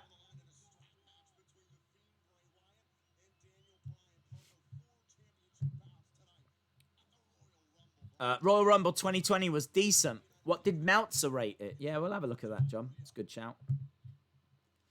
What did Meltzer rate it? I never saw what Meltzer rated any of this, actually. As I said, I don't really keep an eye out for the Meltzer ratings. Only time I really look at Meltzer ratings is when there's been a New Japan event. Because I'm interested to know how he compares what we had to, you know, what he's seen before. Because his knowledge of Japanese wrestling is incredible. I can tell you, he gave The Fiend versus Daniel Bryan strap match 4 stars. That's worth knowing, isn't it? So, I mean, I've always been quite critical of the fact that The Fiend has never had, like, a great match. But according to Meltzer, he says that The Fiend versus Daniel Bryan was 4 stars. So, there we go. I do remember it being a good match. Roman Reigns, King Corbin in that Falls Count Anywhere was 3.25. So that's quite high. He gave this one 2.5. 2.5 for this one from old Davey Boy. Davey Boy Melts. Giving this 2.5 stars. Humberto Carrillo is down in the ring, and Andrade is working on the arm. Wrenching back on the arm. Edge returning in the Rumble beats everything else on this show. Coastamaniac, shout out to you. Straight to the midsection by Humberto Carrillo. Hey, Coaster, we were just saying that it would be good if insiders, or maybe even yourself, if someone interviewed Green Shirt Guy, because he's been all over this show. And he's in the front row again here, Green Shirt Guy. I don't think I've ever seen an interview with Green Shirt Guy. There might be one on there. I don't know. I don't know if anyone's ever reached out to him. General Snotty Notty says The Fiend deserved better matches. He's such a cool creation. Heather says New Japan is epic. Can't wait for Dominion. Wrestling Days fan, shout out to you. Coastamaniac saying the fireworks are done. Here we go. Carrillo against the ropes. Gets slammed down. Face first. Hurled down. I think people would be interested in hearing from Green. Like, how does he get the tickets? How does he afford it all? Has he met any wrestlers? Does he know people that works in WWE? I don't know. I think it'd be quite interesting.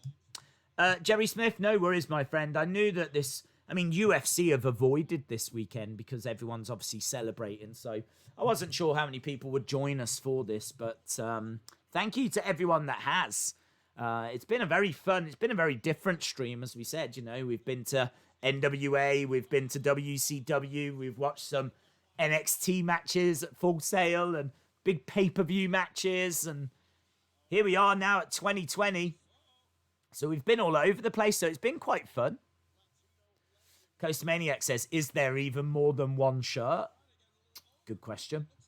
Yeah, how many green shirts has he got? And why does he wear it?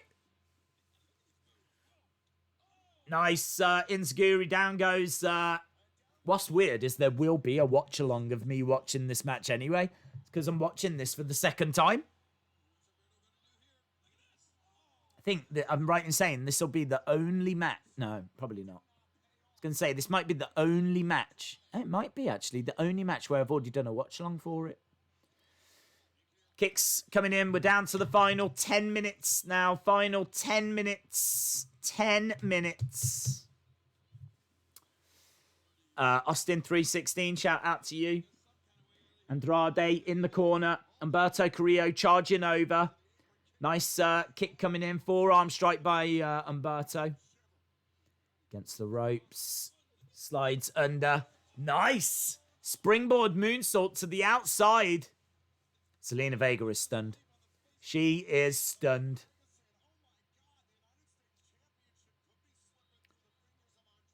Andrade down. Humberto Carrillo down. I love these old school watch-alongs. Fun, isn't it?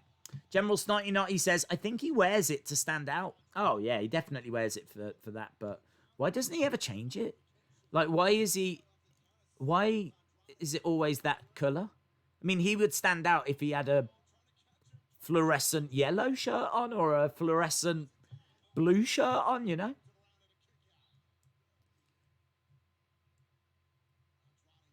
Maybe it's because he now knows, everyone knows that he's Green Shirt Guy. And why does he always wear that hat? He's always got that cap, like a corduroy cap. Slam again. Three Amigos by Andrade. Tribute to Eddie Guerrero. Reverse, though, by Humberto Carrillo. Hello, Bryce. Hope you are well, my friend. Humberto going up top. He says he has multiple green shirts. Where's he said that, Chalmers? I've never seen an interview with him, ever. Thank you, Bryce. Appreciate the support. Even this crowd's quite subdued, but in all fairness, it is outside, isn't it? I don't think there's a roof on this thing, is there? Or is there? 1, 2, kick out by Umberto. Kick out by Umberto.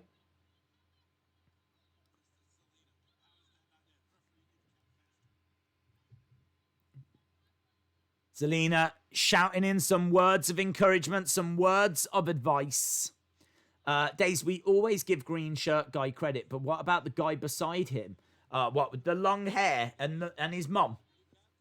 He's a legend. Looking for the hammerlock DDT, but a small package by Umberto. Forearm strike. And again. Umberto firing back. I mean, it feels, the way that it looks, that venue, it feels like it's like 100,000 there, doesn't it? But there's only 40-odd thousand there. It's kind of crazy. Big chop. Trading blows. Umberto Carrillo going against the ropes. Firing another chop in of his own. And another chop back as well. It's a weird one to end on, isn't it, I suppose? But then saying that, it was Royal Rumble. And it looks great with the crowd. I might have finished on Apollo's. You know, when Apollo finally won the title. That was a big moment.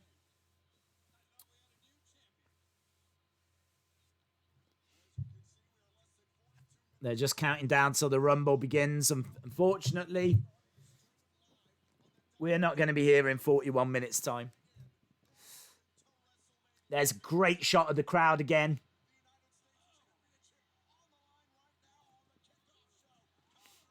Berto going for the pin. If you was to pick a champion, who would you pick? What do you mean for the United States belt? I like the fact they gave Apollo the run. I don't think it's been a great run so far. But I like the fact they gave Apollo that.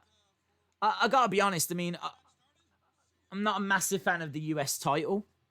I think it's had some good matches in its history, and we've seen some of those tonight. But do I want Aleister Black to be US champion? I don't know. Not that bothered. Maybe Matt Riddle. Matt Riddle would make a great US champ, wouldn't he? Matt Riddle would make a great US champ. He's not on the right brand for it at the moment, but Matt Riddle, I'd love Matt Riddle to be US champ. Against the ropes. Andrade looking for that back elbow, couldn't get it. Nice spinning kick by Umberto, but he couldn't land it. Umberto goes into the corner. Back elbow. And Andrade goes down to one knee. Nice. Top rope enziguri by Andrade.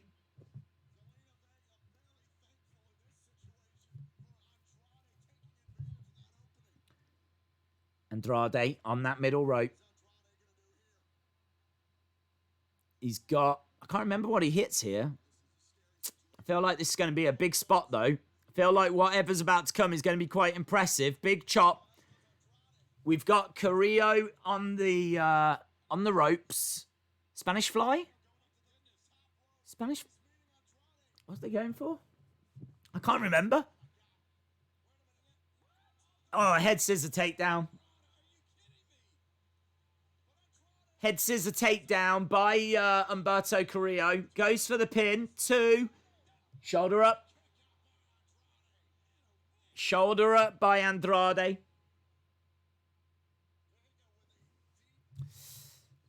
Days, does Green Shirt Guy have Twitter? Yes. Aleister should be WWE champ. That would be cool. Thank you, Bryce. Appreciate the support, dude.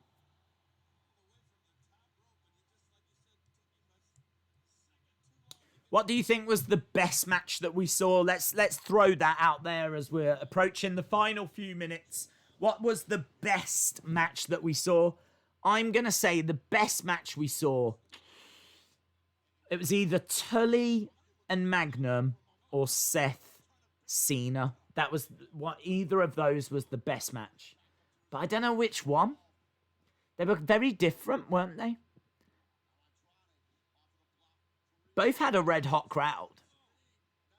Maybe Seth Cena, but Seth Cena had a rubbish finish with Jon Stewart. Andrade picks up the win. I was too busy trying to think about what the best match was we saw. It certainly wasn't this one. I thought this match was better, actually, than it was. Rollins, Cena, Seth Cena, Cena Rollins, Tully, Magnum and Tully. Tully, wow. Kind of got a mixed bag there. Few people saying Cena Rollins, few people saying Magnum and Tully. No one saying Andrade and Humberto Carrillo. I'll say Tully Magnum just because I'd never seen it before. James Knight says for me it was Tully Magnum. How great is that, though?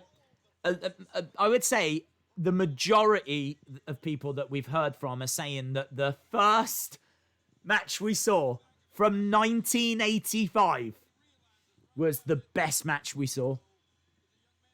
Monica says Seth, Cena, and Tully versus Magnum. I mean, we have to do it this way because we can't score it, can we? Because it's not a show.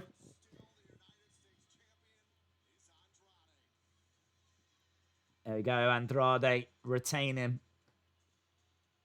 And how does this show end? I don't know how they're ending it.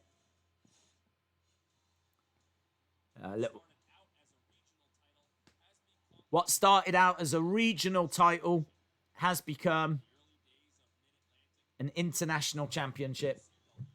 It's kind of great to see some of these moments again. It's kind of nice to see the title design, you know, change over the years. Apart from the spinner belt. Hated the spinner belt. There's Dusty. There's Stunning Steve. Bret Hart. Goldberg. Daniel Bryan. Hey, there's Apollo. There's Apollo. They did end with Apollo.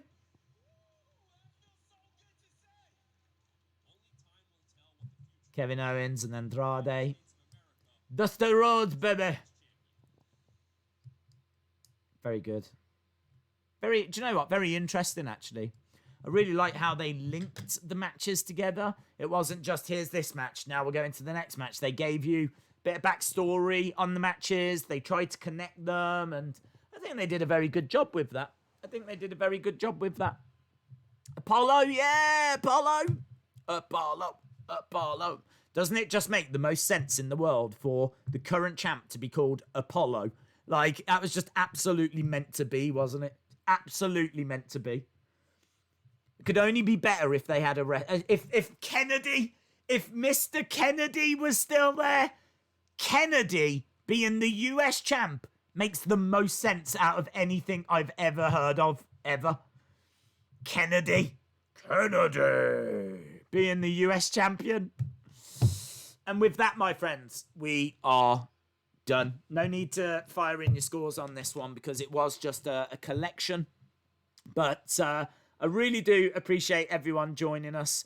We are back tomorrow for a proper pay-per-view watch-along. We will be enjoying King of the Ring 1998. Undertaker Mankind. That dropping on the channel about the same time tomorrow. And then, of course, we've got Raw on Monday. And I don't know what the rest of the week's going to hold because, for me, my focus is on UFC 251 Fight Island next Saturday. One of the biggest streams we will have ever done. I am so excited for that show. So I want to make sure that I am ready for that. So I don't know what the week's going to hold. I don't know what the week's going to look like. But I know that we're back tomorrow for King of the Ring 98. Awesome, guys. Thanks a lot for watching. Really do appreciate the support. And hopefully see you again next time. And also, before I say bye for now, happy 4th of July. Bye for now.